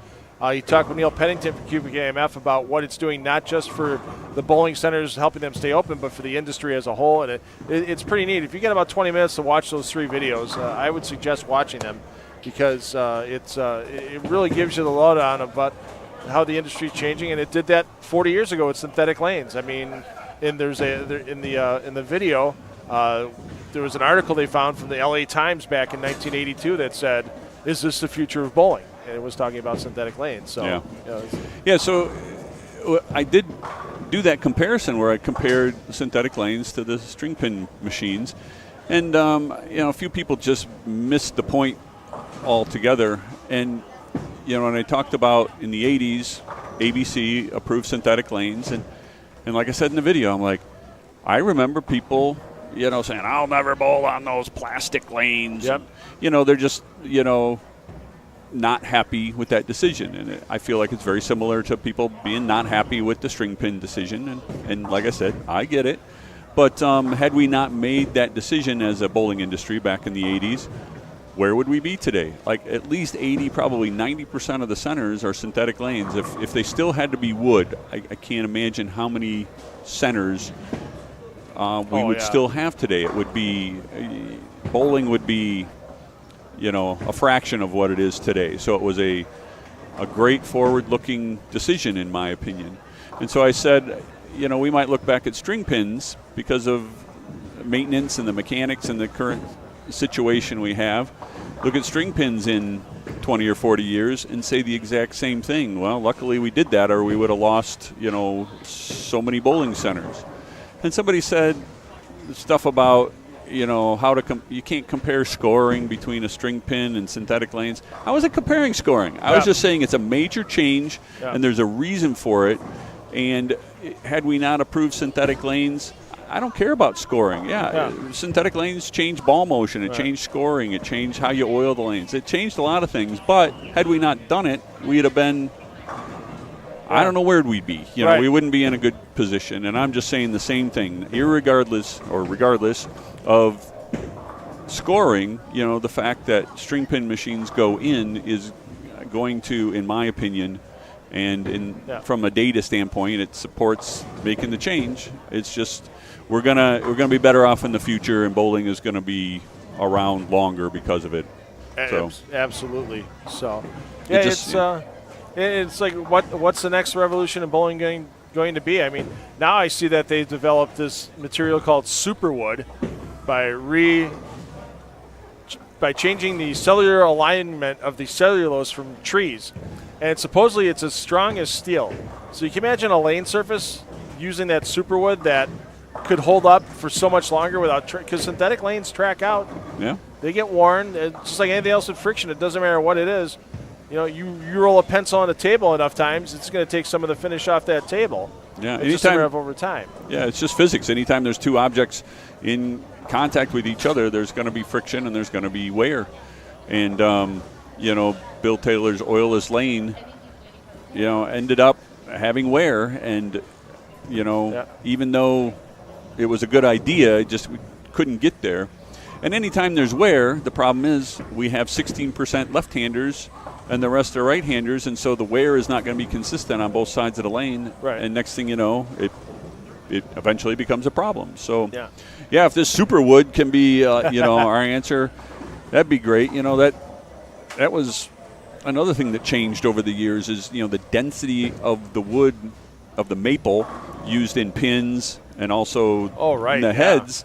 Like now they grow trees to harvest them, so the density of the wood that we use to make pins and we're starting to use to make lanes, was not as hard, not as dense. And so, this super wood material that I'm sure it's more dense because you can align it or something. I don't know. I haven't looked into it, but it sounds interesting. Yeah, I'm waiting for it. So waiting to see what happens with all the technology change is just incredible. Like, what's the next revolution in protecting the lane surface? Are they going to find some super oil that maybe can hold up, or it adheres to the lane better but doesn't adhere to a bowling ball? Is that something that some mad genius somewhere is working on? Because if you didn't have transition, my goodness, what could you do in the sport of bowling if you camp out on a good shot all night? Yeah, it would change the game again. That's evolution of the shot, especially over 6 games. Is part of the game, and it's also part of why it's different on the right and the left, and that's some of the arguments we always have to deal with. So that would make it different. Something we would have to discuss and deal with and figure out. Yeah. So, something tells me that the research and development part of bowling is not going away anytime soon, whether it's for balls, pins. Now there's more lane synthetic oil. pins than ever. Lane oil, lane surfaces. Because bowling used to be a relatively inexpensive game back in the day. Back in the 1900s and teens, and all the way through the 50s and 60s. I mean, they were the bowling manufacturers were financing centers themselves to get centers open. And here, we'll finance your equipment and open an 8-lane center or 12-lane center. We'll get we'll get you done. And it was cheaper to resurface because the chemicals to resurface were, not as expensive, and there were a lot more people that worked on wood back then. Now, try to find somebody to refinish your wood lanes. Yeah. How many guys in the country are still doing that? Yeah, and that's a handful. It's an art too. It's not like you just follow. Yeah. You can follow a recipe, or you got to have a touch and a feel, which takes practice. And yeah, there just aren't enough people who have that practice anymore. Yeah, I did that for a couple of summers, and there's a couple of lanes, I won't say where, around the Milwaukee area where they have newer boards on lanes 1 and 2 on the right side because the belt sander I was using kind of fell into the gutter. So it kind of really takes that 1 and 2 board down just a hair. Yeah, that could be a problem, especially on Cheetah. Exactly. On Cheetah. You got to have those 1 and 2 boards, no doubt about it. So somebody in the chat says super wood, made for lofters. So. Yep, I could see that actually being used in pins because. That's true. That's kind of obviously we use synthetic pins, but if they'll act and sound like wood, but last a lot longer, that'll be something somebody's interested in for sure. Somebody in the chat said they missed the beginning part of the convo with the Purple Hammer tour illegal, here legal. Correct. Because of the rulings. Yeah, so obviously a lot of this has to do with trying to be like the PBA. We got 4 on a pair, you move every game. So the event from that standpoint and some of the rules, follow that. But it's the LBC, the League Bowler Certification Program, and if you bowl in a league and you have your favorite ball, I don't want people coming here, having to buy a new ball or not being able to use their favorite ball. And so, like I said, was it yesterday? I'm like, if Edna, bought a burgundy hammer in 1989, I don't want to say she can't use it, Right. So in leagues and in this event, all those are still on the list. There's a specific PBA LBC approved ball list, similar to the one on bowl.com, but it's not the same. And it's different from the PBA list. The PBA list is much shorter. And those guys know it. So I'm talking PBA Tour and PBA LBC. So two different lists. And Purple Hammer, for example, is on the LBC list, so you can be used in this event and used in leagues. And we're good with that. I forgot how many things you've published on the PBA website as Director of Rules and Specifications.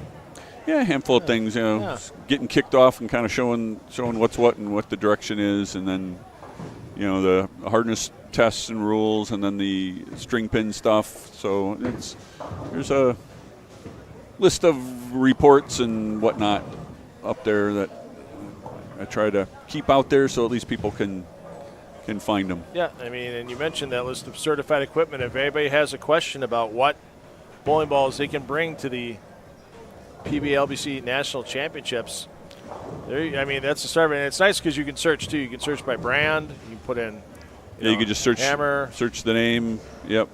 There we go. Hammer. And then hit apply, and then you're going to just have all hammer stuff. But if you have a specific ball that you're looking for, you don't even know it's a Brunswick ball or it's a Rhino. I don't know what it is. You could just type it on the right-hand side, and even if you get rid of that hammer, even if it was made by Brunswick or a Storm or a Roto Grip and you're not quite sure, or whatever motive ball, whatever tank, I don't know. You put tank in there and it'll show you all the tanks, and you can be like, oh, here it is. It's the Crimson tank, So I get it. Like, everybody doesn't know what's what. Right. So there you go. You see all the PBA product registered partners. So pretty much, other than a couple of bowling balls out of all those manufacturers, definitely, your lift companies like Turbo and Vice and Jopo, obviously their lifts are certified by the PBA LBC as well. So you're not going to have any issues walking in the door with any bowling ball you have in your bag, with very, very few exceptions. And you can check those exceptions on that page at PBA.com. Just go into the League Bowler Certification tab, and there's all the information you need, not just about this event, but also about league bowler certification that's available through Bolero, Lucky Strike, AMF, and other affiliated bowling centers. That is correct. Yep. So here, we see Anthony on lane 12 right now. He has served our country. I thanked him for his service. He's averaging over 200 for the first 3 games. Needs to get at least another double here at some point to keep that up. And he barely got that spare. Yeah, that is one of the biggest social activities that members of our military are lucky enough to have when they're stationed at home, with bowling centers on a lot of military bases, part of that MWR program, military. Now I'm blanking out on the MWR. I remember the initials. Yeah, recreation, military, something of recreation. So you go overseas and like sometimes they can't get off the base, or they're stuck on the base, and we have a lot of bowling centers in those bases around the world. Germany, Japan, Okinawa, etc. Yeah. And I know several people have just said, that's one thing they'd love to be able to do. And of course in the United States as well, we have a lot of bowling centers, on the military bases. So glad that our military is able to enjoy themselves with our beloved sport once in a while, and especially overseas as well. So that's great. And the great partner we have with Bowlers to Veterans Link. There's so many PBA players that work with BVL and fundraisers, and I've seen pictures of bowling kits, like the in-school bowling kits that they've sent overseas to the bowlers on the front line so they can blow off a little steam because it's easily portable. They don't have to worry about, they can have a little fun and knock some pins over, even though it's a 20-foot carpet lane. Still a blast for them.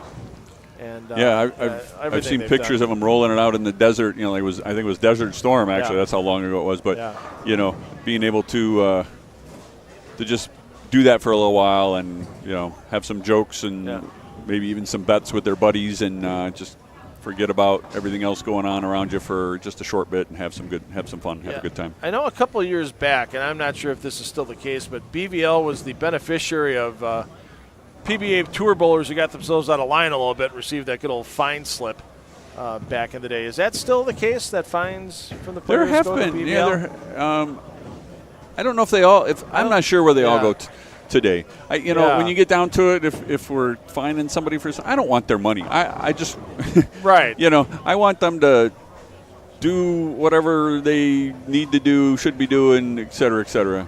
And I say it's not necessarily me that's fining them, but just in general, the PBA does not want their money. But so I do know it in the past year or two that there have been some fines that have been donated, but I don't know if they all are. Right. I don't know the answer to that. Yeah, I know there was a big announcement a few years back on PBA.com about how fines are going to be forwarded to BVL to help benefit that particular institution. And of course, just go to BVL yourself if you want to donate. Search Bowlers of Veterans Link. Is it bvl.org? I'm trying to remember the web address for the Bowlers of Veterans Link. It is bvl.org. Yep, .org. And the Bowlers of Veterans Link for so long, since World War II at least, bowlers have supported the veterans and done fundraisers, help out the veterans when they return, et cetera, so we give back. There's tons of information out there. $57 million since 42. So and even I just remember in the 2000s it was $800,000 to $1 million every year we were giving them. And I say we, the whole bowling community. It came from all over the United States. It wasn't just ABC or USBC or WIBC or PBA giving $1 million. It was the bowlers and just events and 50-50s that they would have, when they were legal in whatever state they came from. And, just those kinds of things. And, just great support. Bowlers are awesome. Yes, they are. Well, Neil, you're awesome. Thanks for coming in the booth for a game. Thanks for answering a couple of our chat questions that were thrown in there today. And, hey, if you get more questions for Neil tomorrow, we'll try to get back in Game 4. If everything keeps working out, this could be a regular thing. Neil in Game 4. We'll have to come up with some fancy title for it. Game 4 Neil. Game 4 Neil. GFN. I don't know. Okay. All right. Thanks, Neil. Game 5 coming up next, everybody. Thanks.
All right, let's check in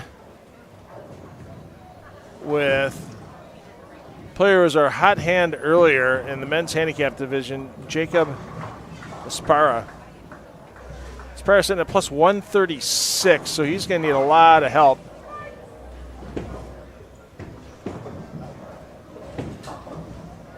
To try to get into that top spot.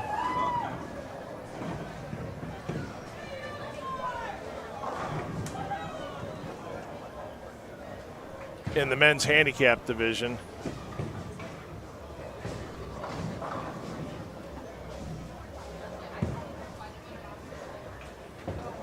Another player with a hot hand. We'll check out shortly as he'll be up.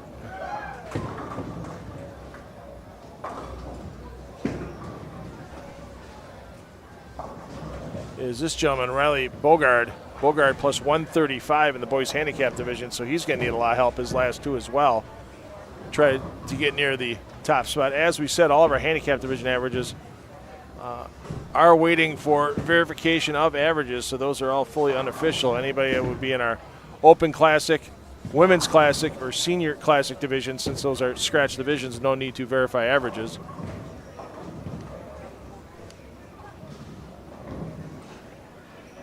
And I just had a lady walk up to me on the concourse, and she goes, I want to thank Norm and you for the advice last week. I'm like, really?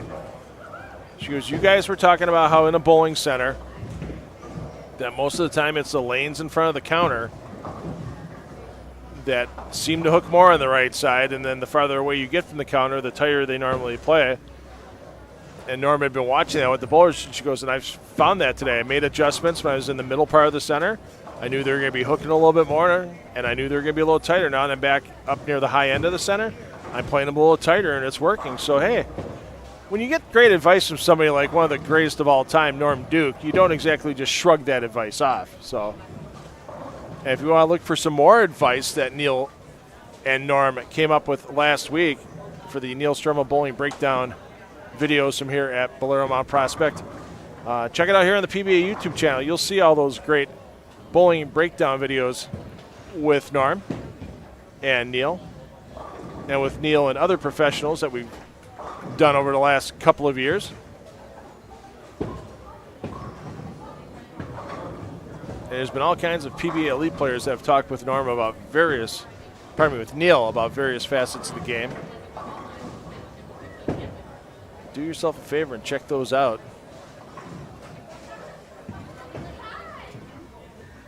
On the PBA YouTube channel.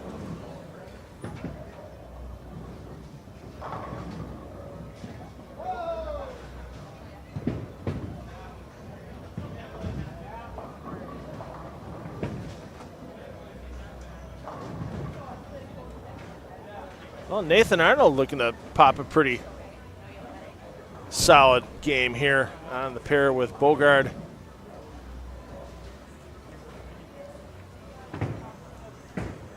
Panko and Benno.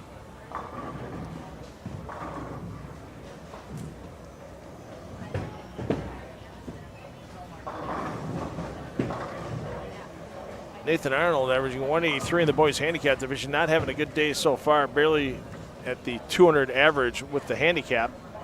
It's not always good when they base the handicap off of 220 pins a game. But Arnold trying to make a comeback front four here in game 5. We've had one 300 to this point in the 2025 edition of the LBC National Championships. Came close, opening squad. Had a player with 299.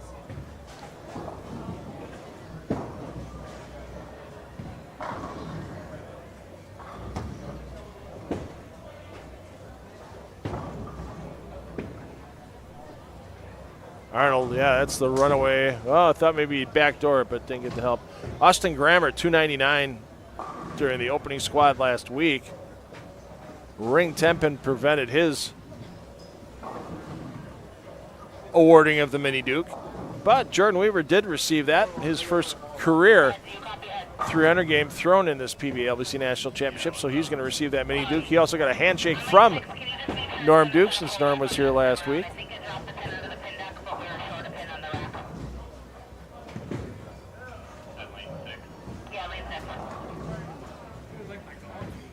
Another player had the front bunch, Tyler Tornow. Final game of qualifying last week on Sunday. Tornow had the front 10, then got it a little left, and the little left turned into taking out the 1-2-5-8 on the first ball of the 10th. Almost picked up the 3, 4, 6, 7, 9, 10. He left just the 4-pin on it. Gave it a heck of a run, but not too often you see a 283 on the scoreboard.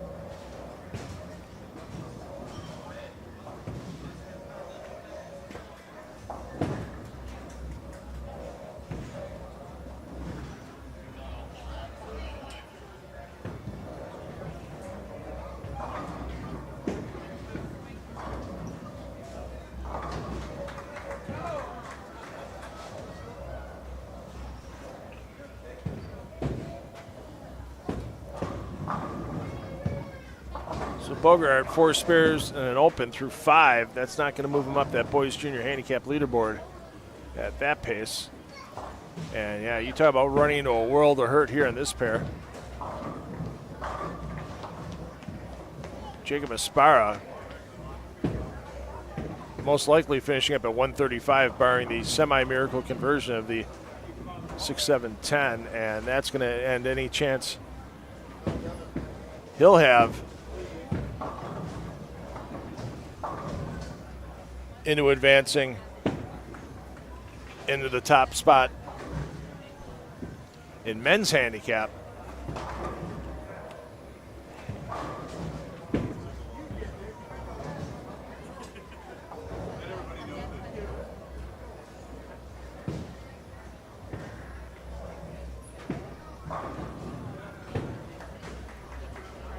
So I know some of you are double screening us right now, or you don't have CBS Sports Network and you're not able to watch the PBA Tour Finals. I'm not going to give you any spoilers right now because, well, I don't have access to it while we're in the bowling center right now. But it's only the preliminaries today. So on CBS Sports Network, goes until 9 p.m. Eastern Time, 8 p.m. Central on CBS Sports Network for our qualifying rounds for those 8 players in the Tour Finals.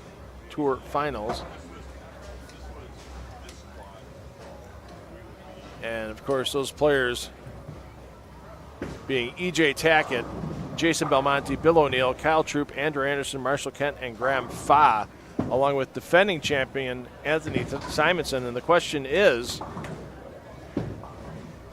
will we have a first-time winner out of 4 of those players? That being Anderson, Kent, Fa, and O'Neill. Or will one of the other 4 with Tackett, Troop, Simonson, and Belmo take down their 3rd career PBA Tour Finals? 8 previous edition of the Tour Finals, only 4 champions, those 4 players each having won twice. And as I mentioned, Simo having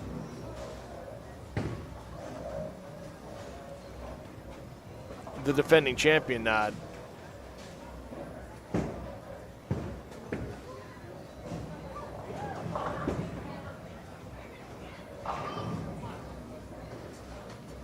E.J. Tackett, Anthony Simonson, the only 2 players who have competed in all the events. Belmo could have had that qualification as well, but a couple of years ago elected not to bowl the Tour Finals, stayed at home in Australia, and was replaced in that field. 2020, obviously, with COVID, was tough for Belmo and the international travel, and then once again in 2021 under the same conditions.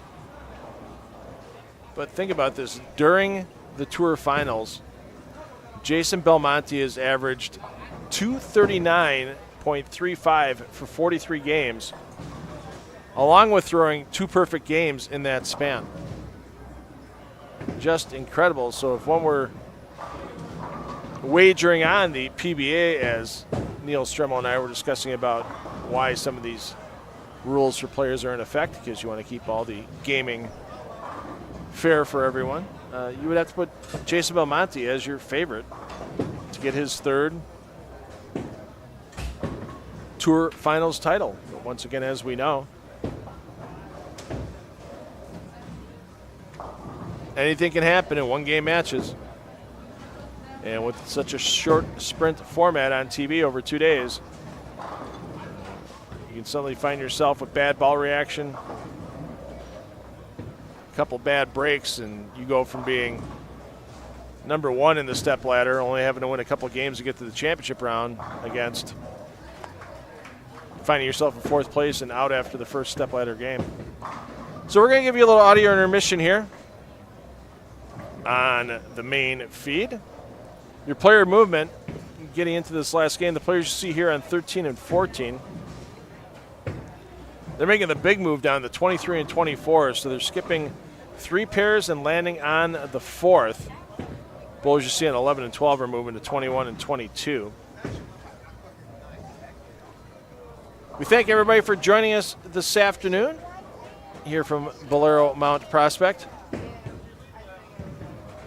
And if you didn't get enough PBA LBC National Championships action today, we've got more for you tomorrow. We'll have the main feed and all pairs in play available to you to watch, starting at noon Eastern Time tomorrow, 11 a.m. here in Bolero Mount Prospect, for our final qualifying round for the second weekend of 7 weekends of the 2025 PBA LBC National Championships.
take you down to 3 through 6. Just enjoy the jersey. It says Mrs. Steinmetz. She's not having a bad run. 111 over. Through 5. Coming off a 219 game. In game 5.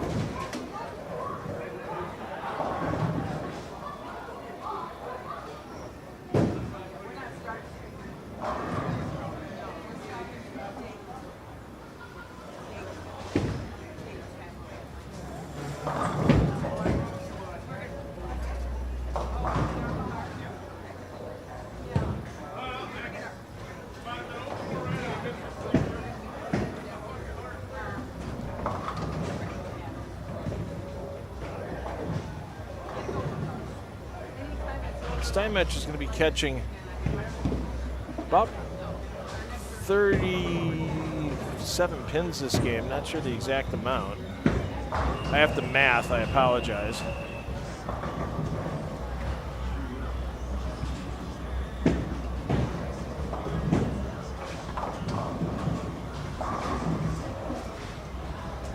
So the women's handicap, she needs to get to 13:53. Jennifer Fitzgerald is the unofficial leader after our opening weekend. Once again, all of our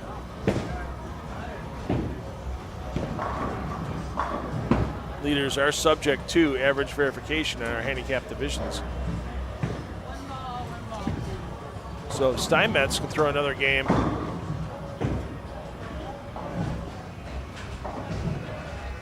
In the 2-0 range, pile on our handicap. We could have a new leader in women's handicap. Problem is, I don't see any score less than about 1460. Making it as the champion in women's handicap. I know last year we had several players over 1,500. There were 3 over 1,500 in women's handicap. I know I'm defying with the I believe. It's my biggest pet peeve for myself. I should know things, not believe in things. Steinmetz, Mrs. Steinmetz with the big ball.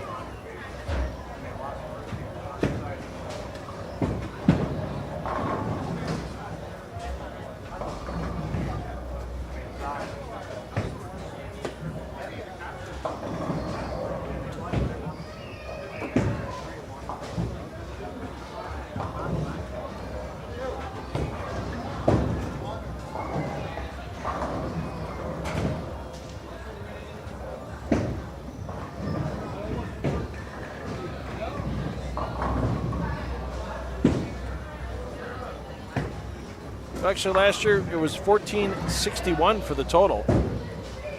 So if Amber can get herself a good finish here, she can approach that 1461 total. That was done by Kaylin Ranson, who was a freshman at the University of St. Francis at the time.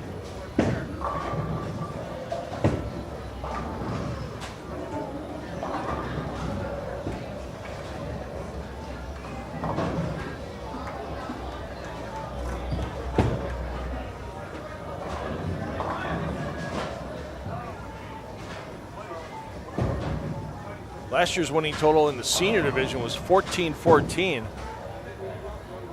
by Billy Froberg, a.k.a. William Froberg. Liz Johnson last year put up a huge 1512 total in the women's classic division. Only 11 pins behind Mark Blaha in the open classic division. And Liz wasn't quite a senior last year. Happened shortly after she bowled the PBA LBC, so maybe this year, I don't know. It says that she's listed in the women's classic division for upcoming bowlers, so we're going to stick with that. As Amber Steinmetz looking for a big finish here.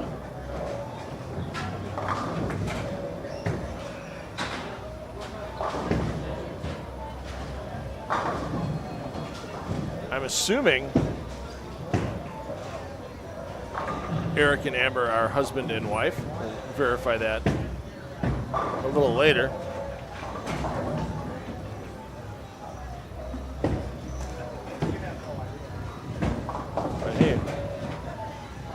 Steinmetz can put up a huge total here in the women's handicap division.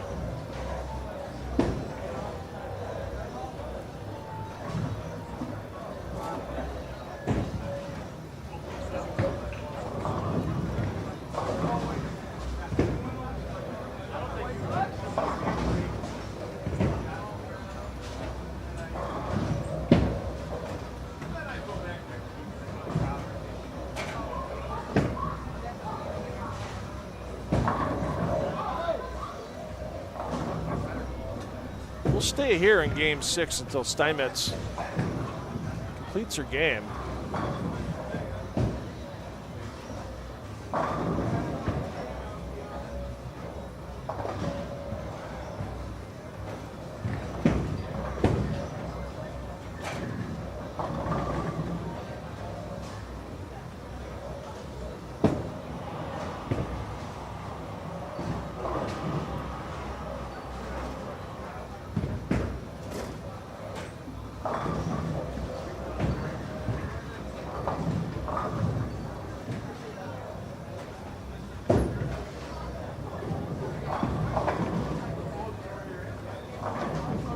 So the turkey chance goes away for Steinmetz of the amber variety, but keep a spare on the board here, keep that score sheet clean. And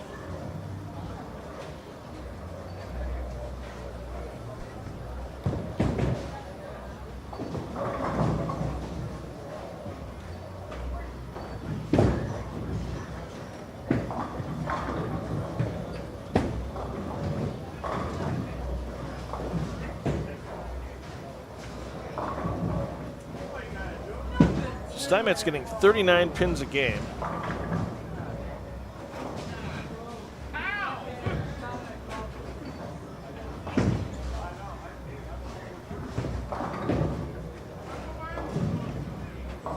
Needs a 203 scratch to take over the lead in women's handicap.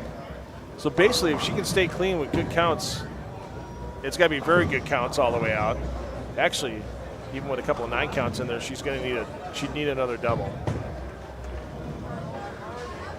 So I don't want to say it's the biggest 5 frames of Amber Steinmetz's 2025 to this point, but it's looking pretty close, especially when you have $5,000 on top. And boy, if Steinmetz could go all the way off the sheet and put 257 up there, my goodness, she can put a little space between herself and the former leader of Jennifer Fitzgerald, if that's the case. Hold on.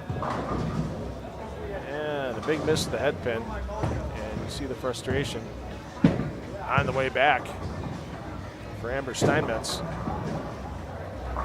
And now she definitely needs a double in there somewhere. Once again, I don't think it's a total that's going to hold on through the whole event.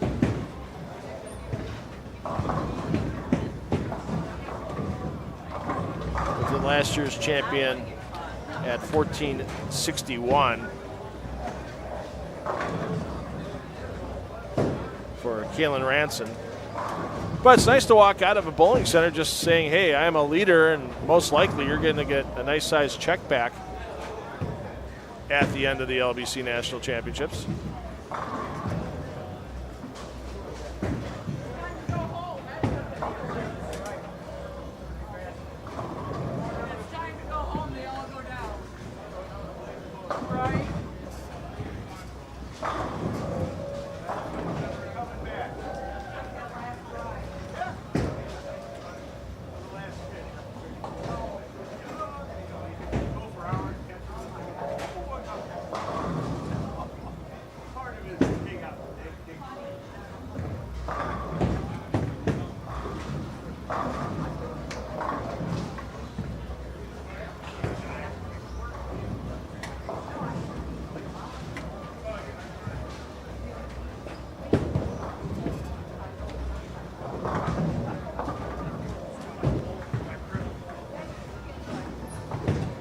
We talk about how this is very similar to treating our players like they're at a PBA Tour event. That holds true. There you saw a tournament staff member make the reset for the player. All players are allowed two re-racks per game of competition in this event.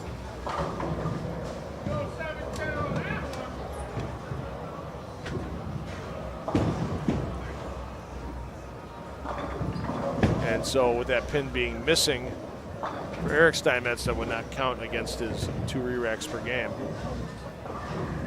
As we mentioned, Amber needs a 203 to take the lead in the women's handicap division. Flushes 10 down. So still hope for Steinmetz. She throws a double in the 8th. Yeah, she needs a she actually is going to need a 3-bagger since she opened because of that couch she's sitting on.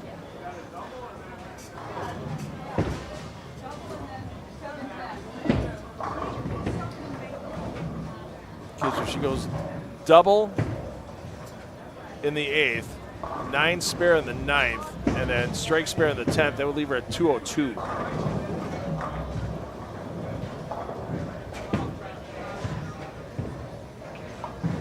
So she's going to need a turkey in there somewhere, along with staying clean. So thanks to everybody that's joined us this afternoon.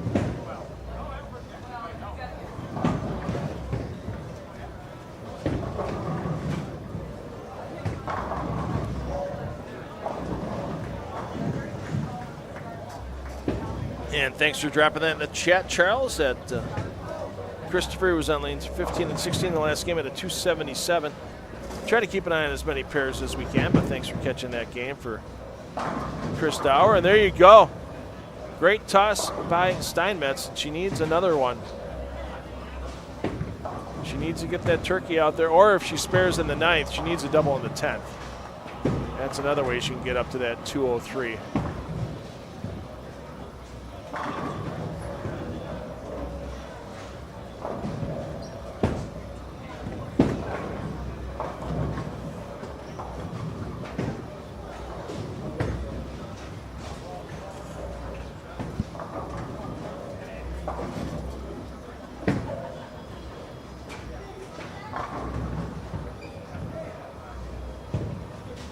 Take a peek in, see where Dower's at this game.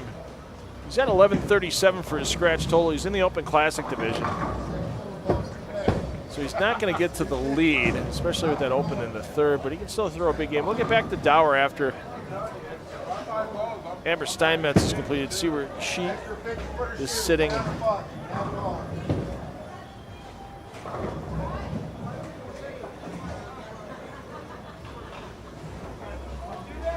In the women's handicap field after her game is completed. Christopher Dower can't get to the lead for open scratch, as that's currently with Connor Pula at 1457.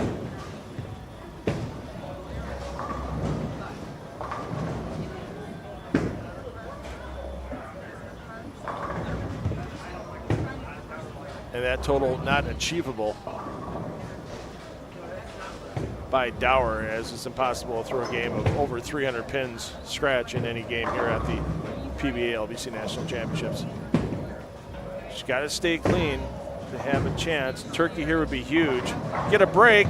She gets a huge break. And now stay clean in the 10th, and we'll have a new leader in the women's handicap division, Amber Steinmetz.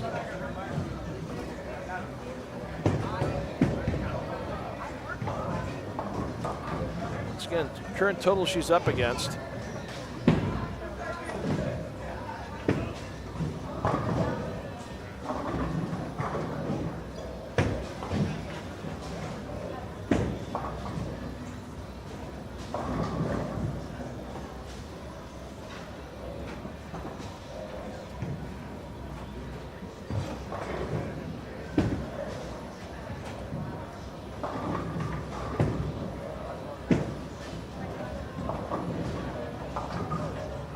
Is 1353. She's getting 39 pins a handicap this game. She came in with an 11-11 total, so she needs 203.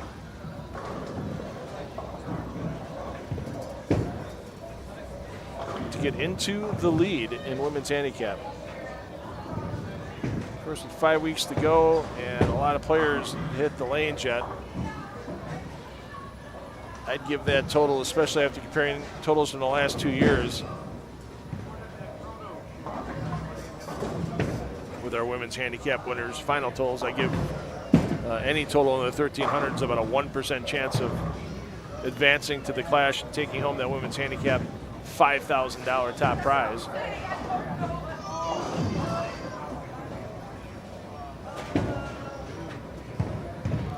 So here's the excitement for the afternoon, ladies and gentlemen. A mark with good count for Amber Steinmetz. Gets her in the lead for now of women's handicap.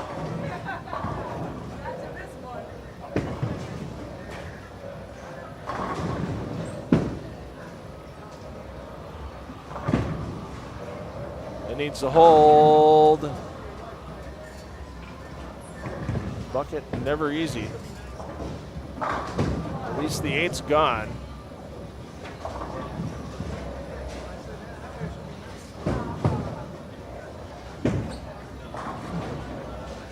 A must make for Steinmetz. And she gets it, 4 or more. And we have a new women's handicap leader.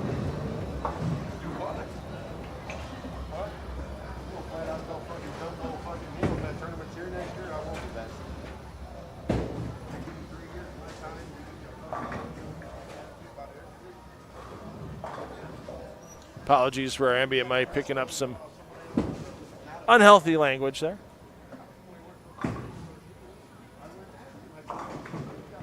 And there you go with that 7 count. Should give us 1358 for the total for Amber Steinmetz.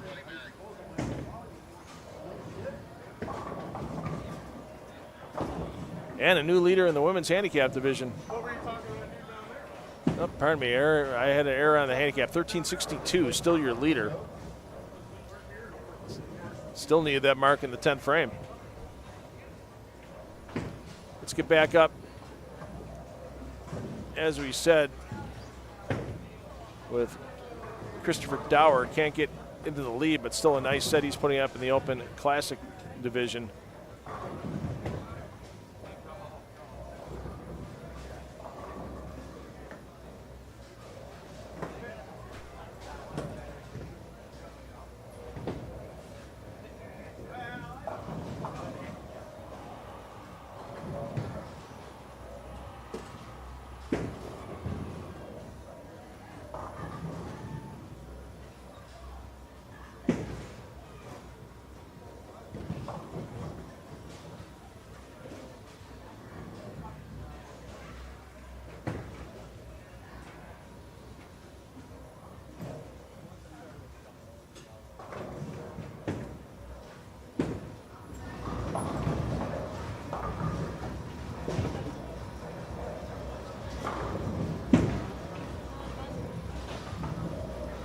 So we'll stay on this feed 23 through 26 for the remainder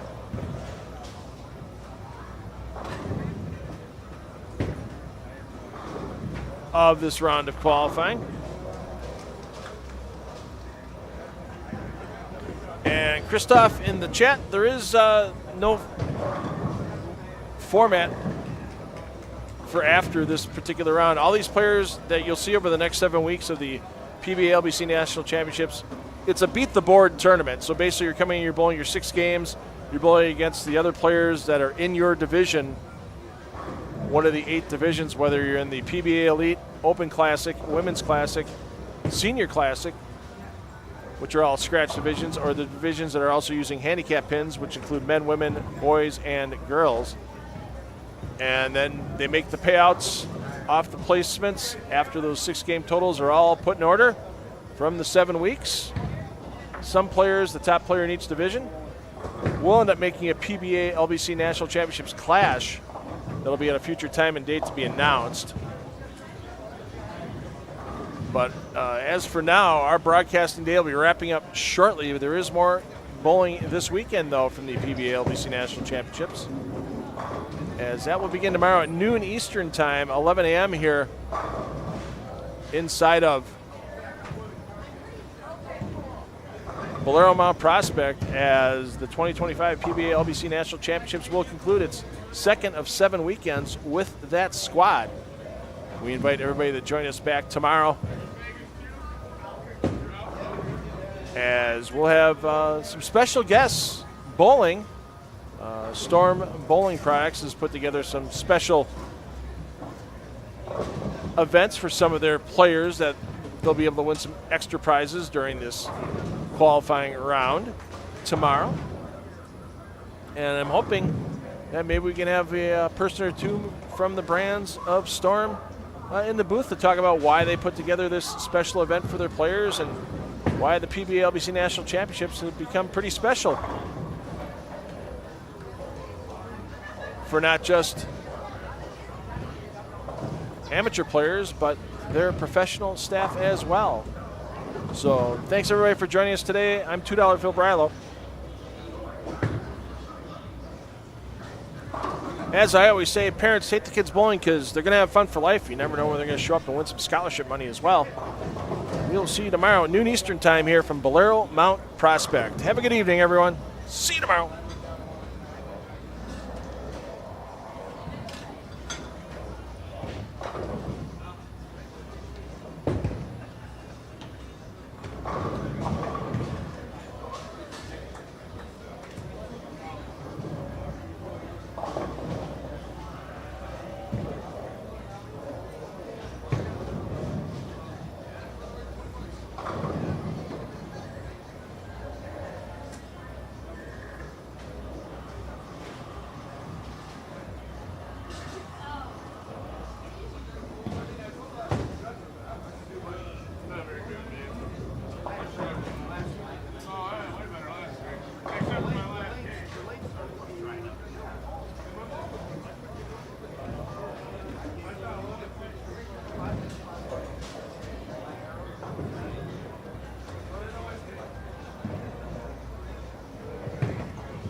Not even probably in the top, maybe the top 100, top 50. That's only the second week. It's probably in the top 30 or 20, but still 10 more weeks. 3 wins less than me, baby. I bowled like shit the last game. Terrible. I want to play that for the second game. He was kind of bringing me down a little bit. They took ours down. Yeah, but once they go away, they clean the table. I can't remember what. I know Dustin was 12 something. Good, man. Just keep playing. First 3 games. I had a 112. I seen that. One like 160 something with handicap. Yeah. Yeah, I didn't win anybody. No bracket.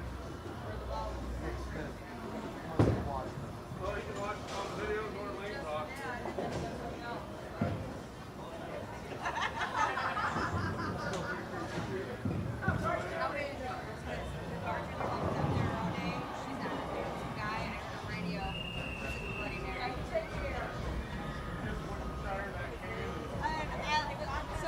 Some lady walked up and said those cans are really handy. They are. I told her something, you know, we're all